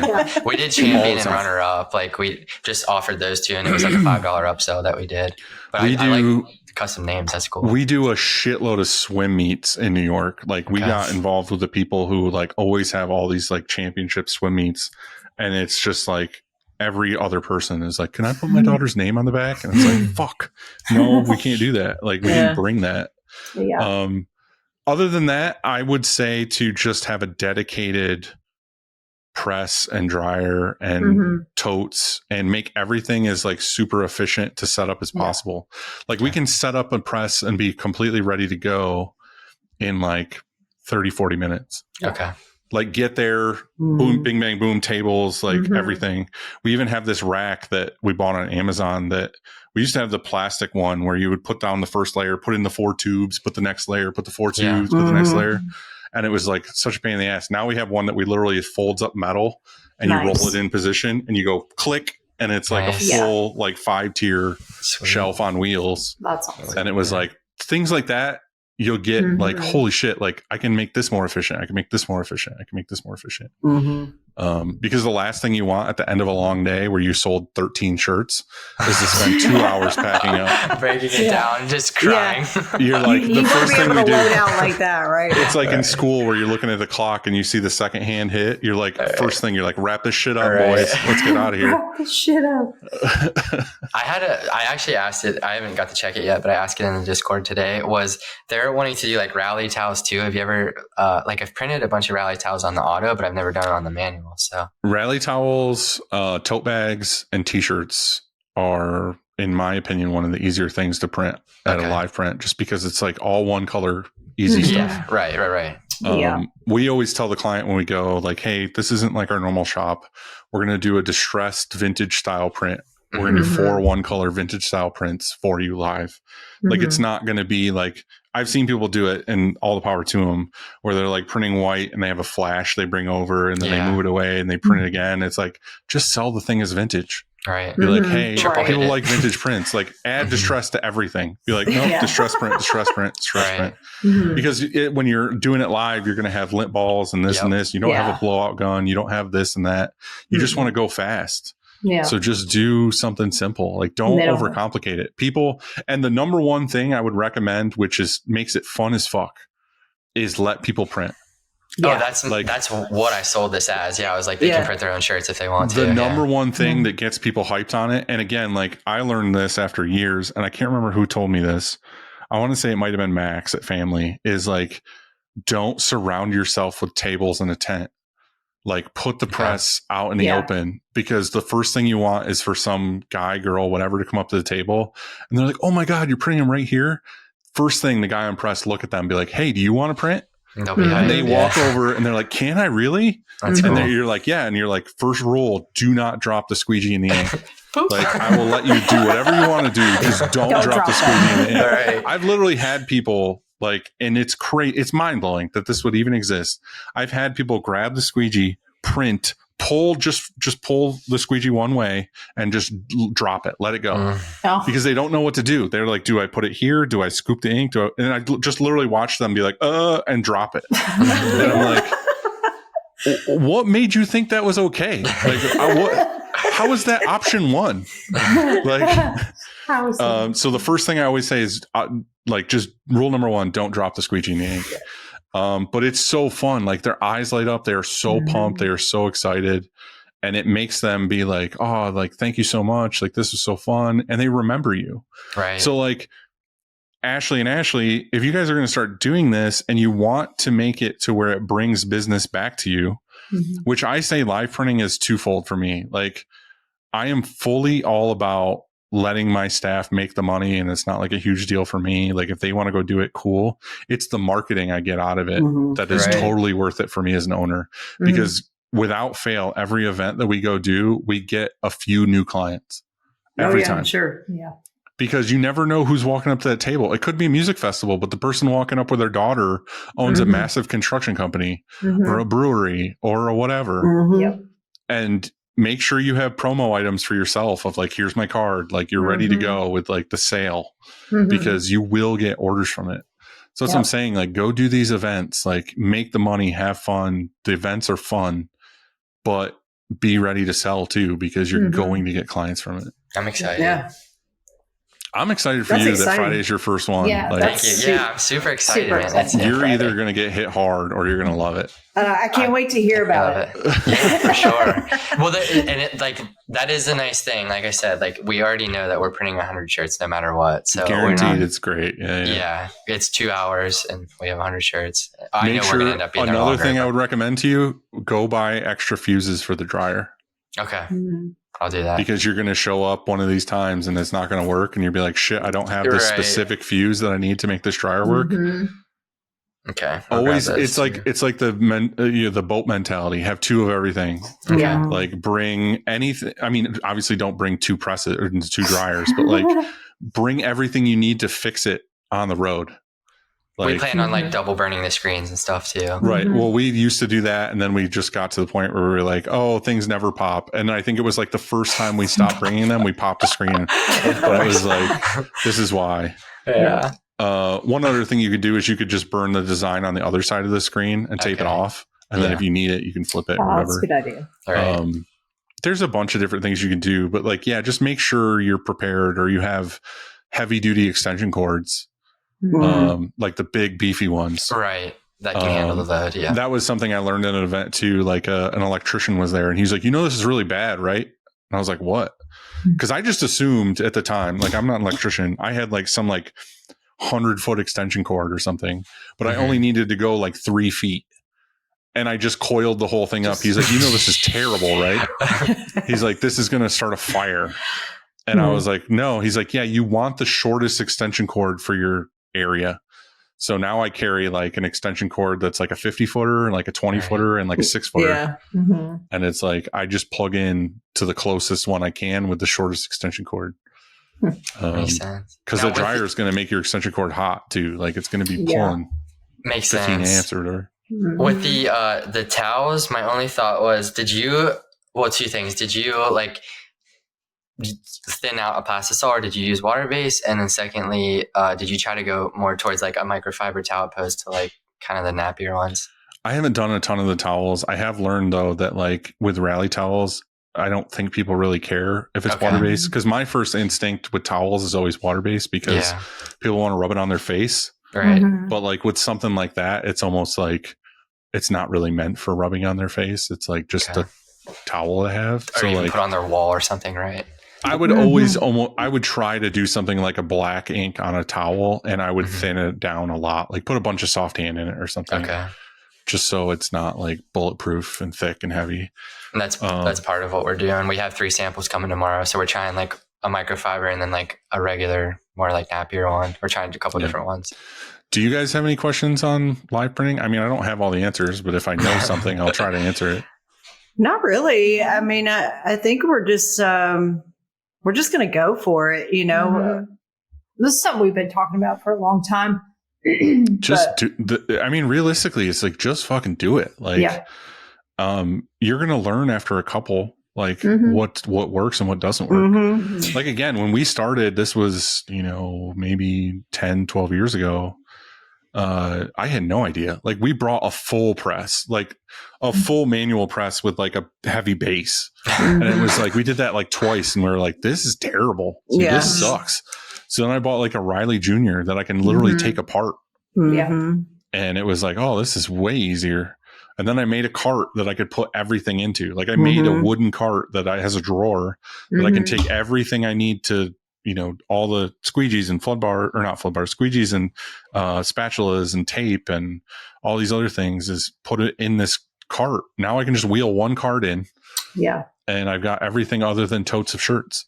That's That's nice. all I was about like, oh, this is efficiency. sweet. Oh, another thing that we started using recently that rules is print grip. Oh, I've been I have wondering some about ready. that.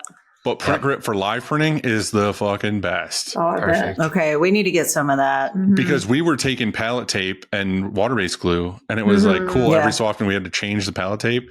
Now it's like print grip. That piece of print grip that's on the live printing rig will probably never have to change ever. Right.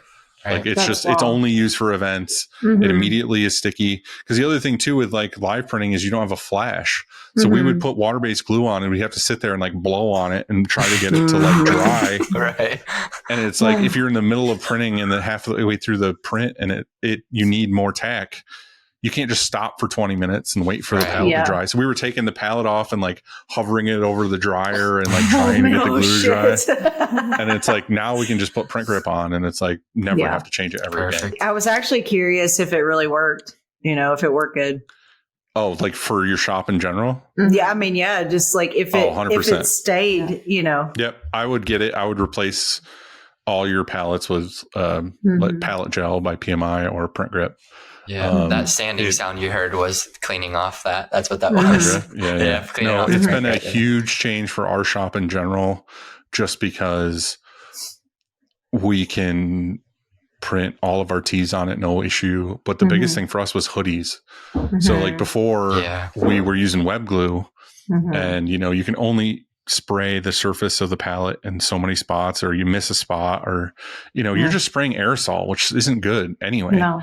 Mhm. Once we started Yeah. using the print grip, it was like, oh, cool. No aerosols anymore. We have a Mhm. tack area, the full size of the pallet. Like, it's just been a huge So it difference. it for does us. work well for hoodies. Yeah. Yeah. Mhm. That's awesome. You 'Cause just have to I don't test- like web glue. You have to test at some point, and on a Mhm. manual, it's got to be easier.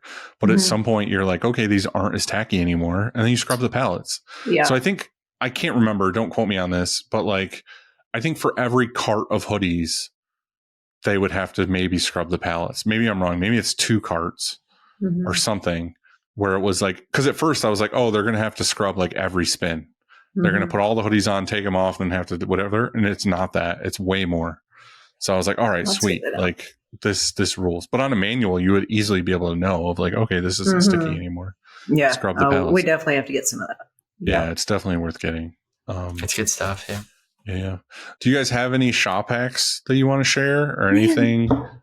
You know, we've been thinking about that, and like, I don't really think that we have any shop hacks like Not anything that's not like already been done, right? Yeah. You know, like The thing with the shop hack that's hard as the host of the show is it's hard to explain to people that and again, you don't have to have anything. We can cut this whole part out.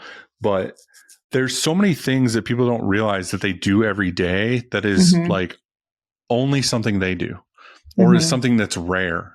You know what I mean? You might be like, oh, well, I do this thing, and this actually, I found that it's way faster to do this. Or it could be an art separation thing, or it could be a sales tool, or it could be this. Mhm. Where it's like, if another Mhm. shop heard that or learned that from you, it's like, holy shit, I can't believe that that's a thing. Again, I just put a lot of pressure on you, but like, you don't have to have anything. Sometimes I ask people and they're like, yes, I have this. I've been wanting to tell people. If you don't have it, that's fine. I don't. I really can't think of anything. You know, we started using the magic erasers for ghosting on the screens. Those are sweet. That like blew my mind. Yeah, so that was a big deal for me. That was a game changer. What? And then Don't buy magic eraser either. Buy the cheaper ones. the cheaper ones. Yeah, the cheaper ones and then are good. and It's then the the exact foam, same thing. Then the foam roller with the glue. You know, Mm-hmm. that was a big hack for us.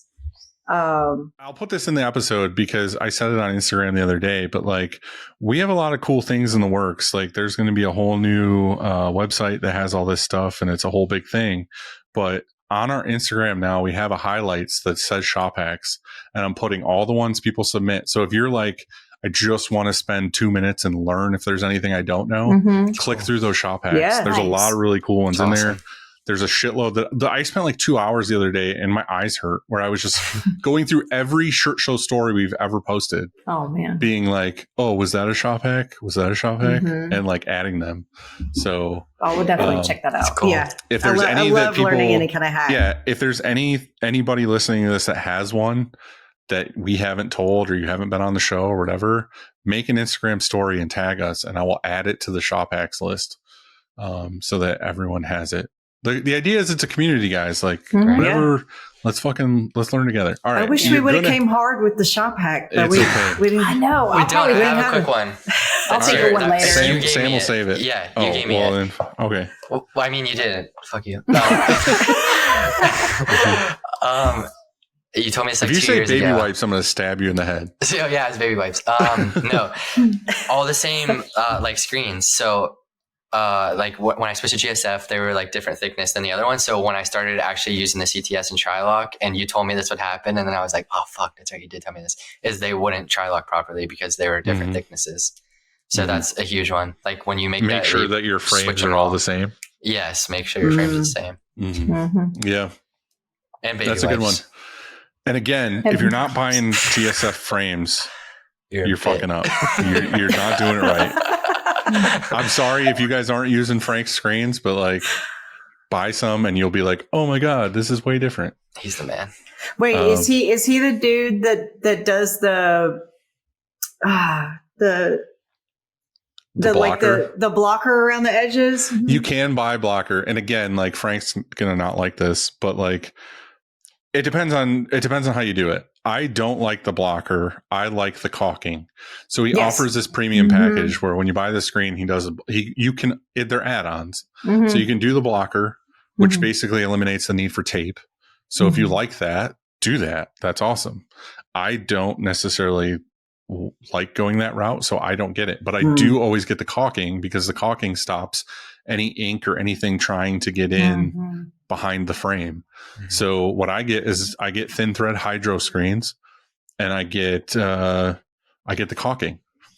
And Yeah, his so- screens are the best. And it's not just the mesh and it's not just a hype thing. It's not just a name. Frank has the best fucking screens. Like they are the best mesh. It's the best tension. And the frames are night and day different than the cheap frames. Like they're Mhm. heavy duty aluminum frames that are not going to warp or bend. And they're the best. So, and I love Frank to death. He is my fucking brother. He is my twin. He's just a great human being. So I don't care if he sponsors the show or not. They are the best. Go buy those screens. They're the best. We actually got to use some of those screens because Golden Press gets screens from him. Yeah. And we drove up to Indiana to help him on a run, and he was showing us those screens. That was the first time we had seen them. So we thought it was really rad. But he had the caulked Yep. ones. Yep. They're the best. All right. You're going to have an answer for this one. This part 2 to the shop hack. Okay. Oh man. Sam, thanks for saving the day with the Ready? shop hack Oh, there. I tried. Yeah, thank you so much. Thanks. All right. You ready? Greatest shop fail. Oh, shit. There's been a few. What's the greatest though? Weren't we just talking about this earlier? Yeah, I mean, so I think it's so embarrassing. So I think when we first started our clothing brand, Oh, we yeah. She We- already knows. I know. There's no description. Yeah. So when we first decided to start our clothing brand, you know, we worked on it for about a year, and we had bought some designs from a female on Instagram, and you know, I really wanted to support her because she was a graphic designing woman, and I love supporting women. And people that are coming up, right? yeah, she was trying to make it in the graphic design thing. You were So trying to support somebody. yeah, I was trying to support somebody, a human. Yeah. So we bought a few designs from her, and, you know, we had sat on them for a while because we weren't quite ready to drop the brand. And then we went to print them. We went out, we did a photo shoot, we started posting, you know, and the next thing I knew, somebody was commenting on it saying, "That is my design." And my heart just sank. Mhm. And I was like, what do you mean, dude? Like, I bought this from the person that created it. And he was like, "No, that is my design." So I instantly like went to his Instagram. He was a big graphic designer out in LA, 20,000 or so followers. So I was like, Well, dude, and his artwork was sold to a pretty well-known clothing brand. yeah. That too. Yeah. So we found out that 2 out of the 3 designs that we had bought, she had stole. And then we confronted her about it, and she continued to. Well, she ghosts. It was Yeah, a ghost yeah. situation. Like, It was terrible, but we talked to the clothing brand, and they felt bad for us, you know, that we actually got sold like a design that wasn't even hers to sell. And so we literally dropped those designs, and we hit up our friend in England, and we got a couple of designs from him to start rolling the brand. And then we've designed everything else since then. The hard part about that story is that there's just nothing you can do about it. Yeah. Like you don't know what every design that exists is. So like you have no way to protect yourself. Yeah. And it made me feel so bad because I didn't want that brand to think that, or the designer to think that we had stole their designs. And 2 of them was the same designer. So she must have really liked him. And I love the design so much too. And that's what really upset me, because I was like, this is so cool. But it really happened for a reason, because I really think it took us in another direction with our clothing brand that we weren't going. I didn't want to go the tattoo style clothing route, right? Like, You didn't want to be affliction. yeah. So, you know, it kind of took us in another direction, and then it really kind of made me hone in my design skills on what I want to see and what she wants to see on a shirt and what we like, and take elements from the 90s, the 80s, you know, everything that we love, and put it together. And that's just what we've been doing. And so, That's awesome. I wonder if there's an AI tool, because there's an AI tool for everything now, right. where you could put in a new design or a logo or something that you were created and say, scan the internet for similarities. You know what I mean? Like, Yeah. I wonder if there's something that's exactly like there's a difference if it's like close, but like if this is the exact same thing, then it's kind of like That's interesting. whatever. I had something recently, and I won't name his name because he's fucking awesome. I love the dude. But he made a new logo for Upstate, an icon logo. And then he made a bunch of like little stuff that we were just fucking around with that I'll use for like stickers and everything else. Well, he texts me. I think I'm like in bed watching TV or something. I get a text, and it's just like, dude, I'm so sorry. Like, I hate to do this to you, whatever, but someone messaged me and like showed me that the design I made for you is like very, very close to someone else's. He's like, I'll make you something new. I'm sorry. Like, I didn't steal it. I promise. I just like, it's just too close. Like, people can have the same idea. Like, Yeah, people can for make sure. something that's very, very similar. And the things that I got from him were like, you know, minimalistic to where it's like icons basically. And it's super easy to get those close to somebody else's. So anyway, my heart sinks because I'm like, I've already posted this fucking logo. Yeah. Like, this is like, I've changed things. Like, this is whatever. Luckily, it was not that. It was some like thing I was just going to use for a sticker. It was like this little thing. And he was like so upset about it. And I was like, when I found out what it was, I was like, dude, who gives a fuck? Like, I was like, I'm still going to use this. Like, this is going to be so, like, I'm going to make a 1-inch button out of this. Like, this isn't something that's like a huge deal. Yeah. But like, I was sweating bullets for like a half an hour being like, Oh, yeah. fuck. Like, this is something, like you said, like I made a bunch of stuff and I whatever. Yeah. That's awesome that he reached out and told you that, though. Yeah. Again, That's great. amazing designer. Mhm. I respect the dude so much. We trade all the time. Like, it was nothing he did. Like, it was no issue. And he owned up to it to be like he could have just been like, shh, I'm not going to say anything. Right. Right. Like, hopefully they find out. But no, he told me and I was like, yeah, dude, no sweat. Like, I mean, I won't like blast it all over the place, but like, it's not even like that close. I don't think like it's close enough where you could be like, yeah, you rip this off, but it's not something I'm going to like, sell to major stores or anything. Mhm. All right, let's do some quick takes. I'm going to ask you some random questions and you just give me the answer. What shirt has your shop printed that you are the most proud of? Go. Shit.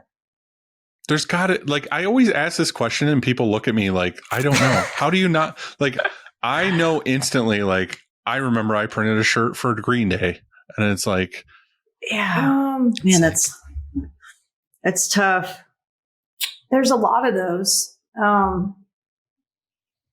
I promise I Maybe- won't judge you on it. You can just pick any of them. Maybe the Kid Dead shirt.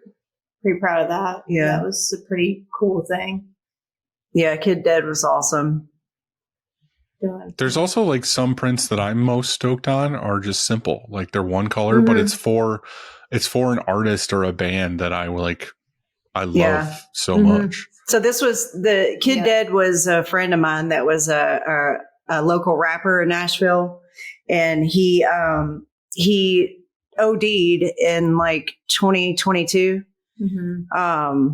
So during the pandemic, so that was a really hard thing, but he had always wanted this design and on a t-shirt. And so we were finally able to do it. Mm-hmm. And, so we printed a bunch of those and sold them and then donated the money to his favorite foundation. That's awesome. That really was good. definitely one of my favorite shirts to print. For sure. Yeah. Sam? Like the same process I did for one of my friends as a tattoo artist. It just like, I did not expect the colors to blend as well as they did. And it was one that I could like, that people like don't believe is a screen print. Mm-hmm. But I don't have like any like famous stuff I've ever done. It doesn't have to be famous. It's Yeah, just, it's just- I mean, there's things that stand out to me where I'm like, oh, I'm just like this, like you said, like, oh, this came out way better than I ever thought. Yeah. There's a shirt that we printed that was for Gremlins, that we did years and years ago. I think we did it on the manual, and I still have that in the showroom where I'm like, Cool. this is such a cool print. Like, That's neat. technically, That's like awesome. at the time, it was like a regular print for us, but it came out so fucking awesome Mhm. that I was like, this stands up to anything we would print today. So yeah, no, that's cool. If you could snap your fingers and change one thing about your shop, what would it be? I think bigger palettes. I think bigger palettes right now. Darkroom. Go look. Better darker. Darkroom. I'm Oprahing you right now. You get a dark room and you get a dark Darker.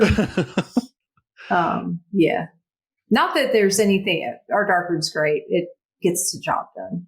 For sure. But you wish you had a bigger dark room? Just Or some a better more, More efficient. maybe a little bit more space and like screen storage area kind of thing. What's wrong with your screen storage? It's just it's a really small space, and Mhm. including like where our drying rack area is small. It's just kind of small. Yeah, we kind of had to build the drying rack like a floating rack inside the Mhm. closet, Mm. and that's where we put our screens in there. Yeah. One thing, and again, I'm giving advice, but it's just because I've done things the hard way. We have very limited space here too in my Mhm. building because I own it and I only have so much space.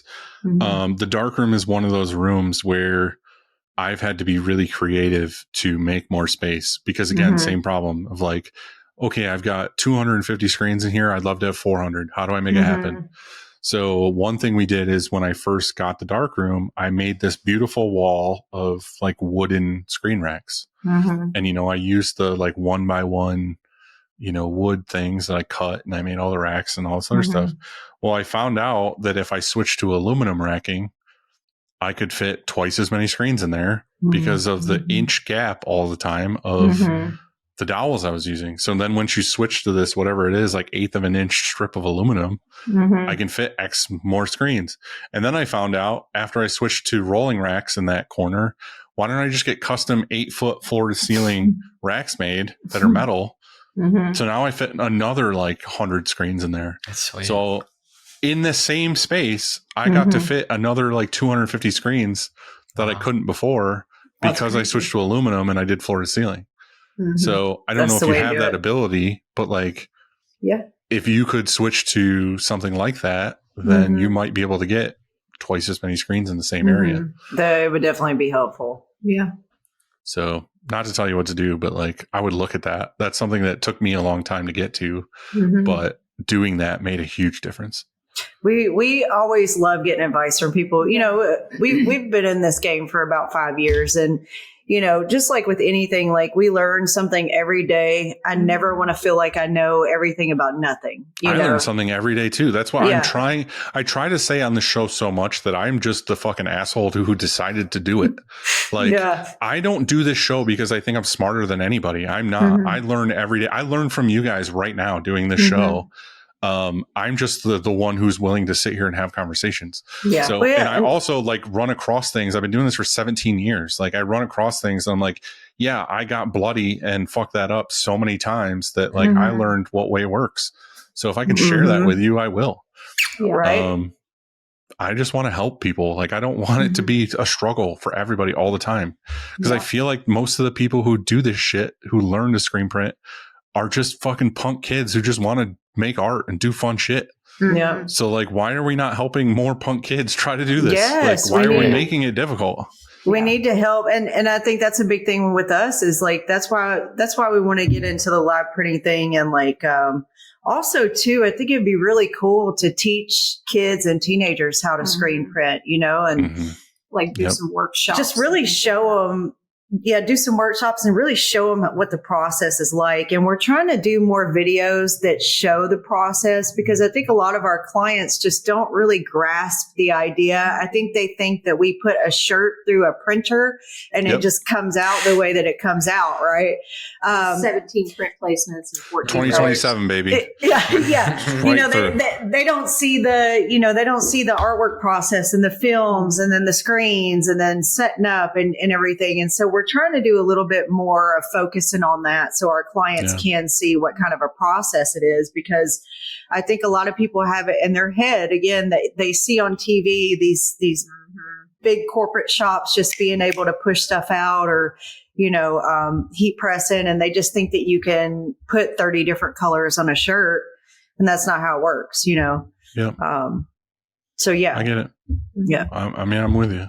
I thought of another shop hack about your darkroom thing. And we've done it here too, again, because we were short on space. If you have, by the sounds of it, you have more than enough space warehouse wise, it's just your darkroom might be smaller. Is those bread racks the rolling bread racks that you put screens on? Yes. You can get bread rack covers. So what we have is we have the blackout ones that are covers for that. So you could do, say you go and you reclaim whatever 26 screens or something that fits on a cart, fill the cart with clean screens, let them dry, and you can either coat them and put them back on the rack, which is what we've done, or just leave them clean screens and put the zip cover over the whole rack. Yeah. And then just wheel it to another part of your warehouse. That's a good idea too. Because then they're coated or clean or ready to go. The black cover was so if we coated them, they wouldn't get exposed. Right. And we could just like have a day of coating and be like, all right, well, the racks are full, but I still have another 100 that I could coat. We just have 4 racks with covers. We'll coat them and just wheel them into another corner of the shop. Yeah. And then we have more screens ready to go. Yeah. So you could always just get a zip cover for your racks. It's a great idea. But all right, next question. What are some pages on Instagram that you pull inspiration from? And it does not have to be another print shop. It could be some artist or something that you really like. It doesn't even have to be Instagram. Like, give me something. Like, is it a Reddit thread? Is it? I want ideas for other listeners to be like, oh, I'll check that place out. This is a great thing to look at. I pull a lot of inspiration from, I think, a lot of the younger generation that's kind of respinning what we did, you know, finding new ways to do something that's already been done. I will say, like, the Japanese street fashion nowadays is pretty wild. And I would say we definitely pull some inspiration from that for sure. Give me some, Sam. Come on. Who's your inspiration? I mean, I wasn't lying. You are, man. You know that. I'm not joking. I'm not trying to be funny. I love you, big dog. Absolutely. Y'all do some amazing stuff. Oh, thanks. Yeah. Again, a lot of those things. All right, I'm going to answer my own question. Okay, my inspiration thing.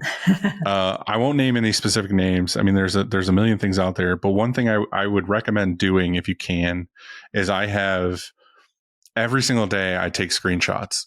So like Instagram stories or Instagram posts or TikTok or Reddit or something. Like I'll see something, and a lot of them aren't industry specific. They're other industries or the way they do things or the way they market or whatever. I'll be like, oh, that could apply to me. And I'll screenshot it. Even if in the moment it's like 2 a.m. or something and you're like out of your mind, I'll screenshot it. And then the next day I'll go through my screenshots and be like, what the fuck was I thinking when I thought that was a good idea? And then what I'll do is I'll take those screenshots and I'll transfer them to my computer and I'll put them in a stuff to do folder.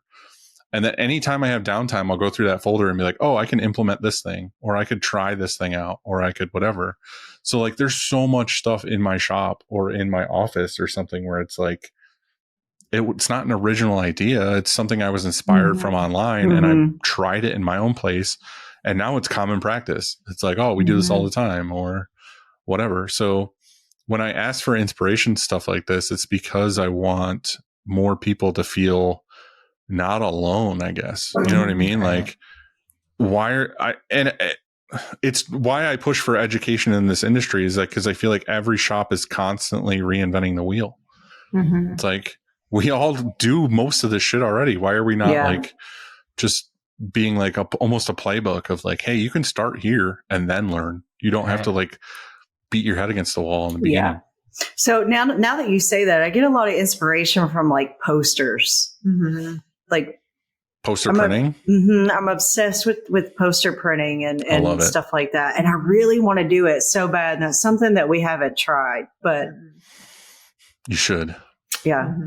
I've talked about this on here a few times, but I'm about to build a house. I bought lake property, like my dream home property. I'm going to build a house, but the first thing I'm going to do is I'm going to build a 3-car garage. And the 3rd car bay is going to be a flat stock studio. Yes. So awesome. I'm going to just do them at home. Like, I don't even care if it's for clients, whatever. Like I'll find friends and bands and I'll be like, hey, I'm going to make your posters for this tour. Yeah. That's And badass. I just want to do them at home. Like, I just want to do them for fun.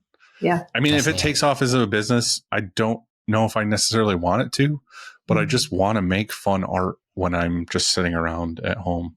And I don't sit around much. I'm not a guy who sits still, but I just always thought it would be fun to be that guy at home, like blaring an album in my own studio and just printing posters. Yeah. I got to see that for the first time. Like, I really didn't know anything about it. And Greg does it at Press Merch. So when I picked up the CTS, I saw it and I was amazed by it. He's definitely a shop that like I get inspiration from as well. Yeah. And I think it's like people I get to know and like having that personal relationship with them and knowing that like I can reach out to them and directly say like, hey, how did you do this? How did you do that? And somebody that's just kind of like ahead of me as well.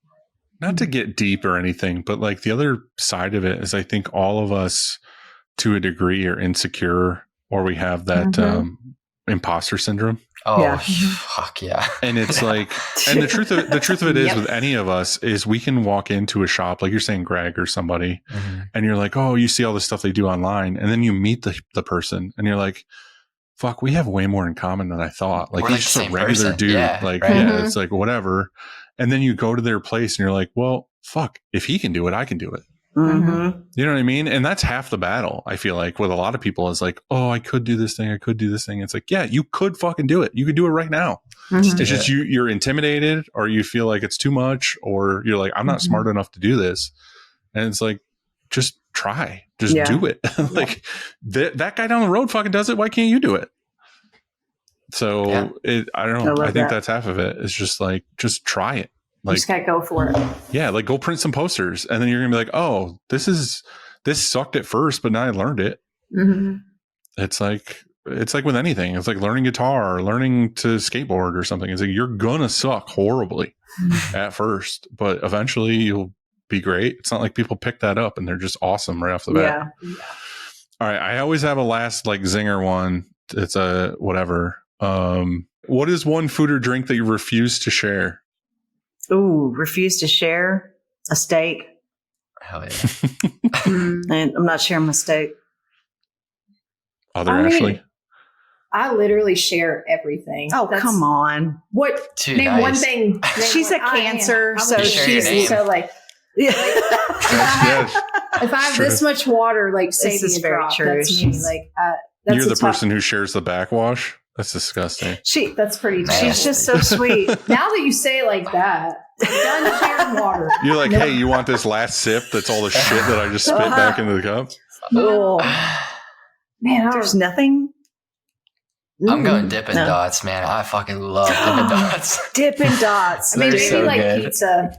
Maybe pizza. Pizza's fire. Pizza's kind of my jam. I want to. You're I want like to start. talking to a 12-year-old. You're like, dude, fucking Dippin' Dots and pizza, Shut bro. up. Shut up. Dippin' Last time Dots I and said pizza. broccoli and water, so I'm doing something. I want to sell Dippin' Dots like when I go to live events. Like I want to look into that actually. You want to be That's the awesome. creepy guy over there printing T-shirts and being like, And hey, giving kids, Dippin' want some Dots. Dippin' Dots? You want some Yeah. Dippin' Dots? You I can swear print, there's like, the nothing in cups. this. Dude, You can print your name you'd on want both. Print your own shirt and get some Dippin' Dots. That's like the best day of I my mean- life. That's like kind of my everyday. Yeah. So what you Oh. need to do is you need to do an ice cream truck that also prints shirts in the back. Oh, Hell there we yeah. go. Sign me up. See, I think it's way Dippin' Dots. creepier to be like focused on screen printing and then sell a little bit of candy. So sell Whereas candy. you should be the candy then- place who sells Oh. T-shirts. The It's way cameraman with the- It's way less Yeah. creepy. Mhm. and do tattoos and cut hair and all that. At the Right, same and time. sell Yeah, sandwiches. yes. Perfect. Everything. And Yeah. What do you not Okay. share, Dylan? Nothing. I share everything. No, come on. You have to say something. Well, it's most things, honestly, because I'm I'm not that person who likes to eat or drink after people. I hate it. I So agree. like it gives me the skeevies. So Yeah. like usually if I will share something, but you have to use your own fork or I'm scraping it to your plate. Mhm. Yeah. You're not like taking my fork and feeding it and then putting it back in mine. I tried to feed you an empanada last time I saw you, actually. Yeah, that I took a probably- bite out of. Yeah, and I was like, nah, dude, I'm good. Yeah, And I went I was and like, got my own. That's hilarious. Yeah. So Pick one thing. Come on. Food that I don't like to share. Or drink. Iced tea all day, every day, baby. Mm. I So was gonna it's- say probably like a steak too. Like I feel like if I get a high end meal, Uh-huh. I'm like, Yeah, this don't is touch mine. Why the fuck did Yeah. you order steak if you want Right. steak? Yeah, don't Like, touch get my your own. steak. Yeah. No, I'm gonna go with a good steak. Okay, you should try Dippin' Dots, but I've had Dippin' Dots, dude. It's just They're like so freezer good. burnt on my tongue. no, freezer burn on my tongue. you need a new tongue. Yeah, that's You need true. a new tongue. Yeah. Well, anyway, the Ashleys, you were super fun. Thank you very That's much awesome. for doing Thank this with me you. finally. Thanks for agreeing to do this finally. Yeah. Thank you Sam, for having us. thank you for being here. I love you. Appreciate you. Love you, buddy. I'm glad. Hey, I can say that a year later, you have the ability to sit here while your shop is still Crazy, running isn't in the it? background. It's crazy. Yeah. It's so See? cool, man. It's I gotta give you, Andy too. I gotta give you guys flowers in front of you because I literally probably would be in the exact same position. And you have to look to those mentors, especially in the space that If can I kinda didn't push you. mock you and make you feel belittled, Yeah, like, dude, I'm telling you, I'll probably have an autocoder tomorrow. Like, I can't hope so. have one now. I hope so. That's the power. Oh, no. Oh, look at that. Perfect timing. They said, "Fuck you, bud." yeah, they were like, hey, Keeps people littles people, I'm out of here. Yeah, I'm out. I think my battery died. It's okay because it's perfect time because we said goodbye and you were there and it's fine. Okay. So as much as I can't see you right now, again, I appreciate you guys. Thank you for doing this with me. It was really fun. We appreciate you, and we're really grateful that we got to be on here. Yes. Hey, it wasn't so bad, right? It was awesome. No, it was Yeah, we had a amazing. good time. Yeah, yeah. Do it again any day.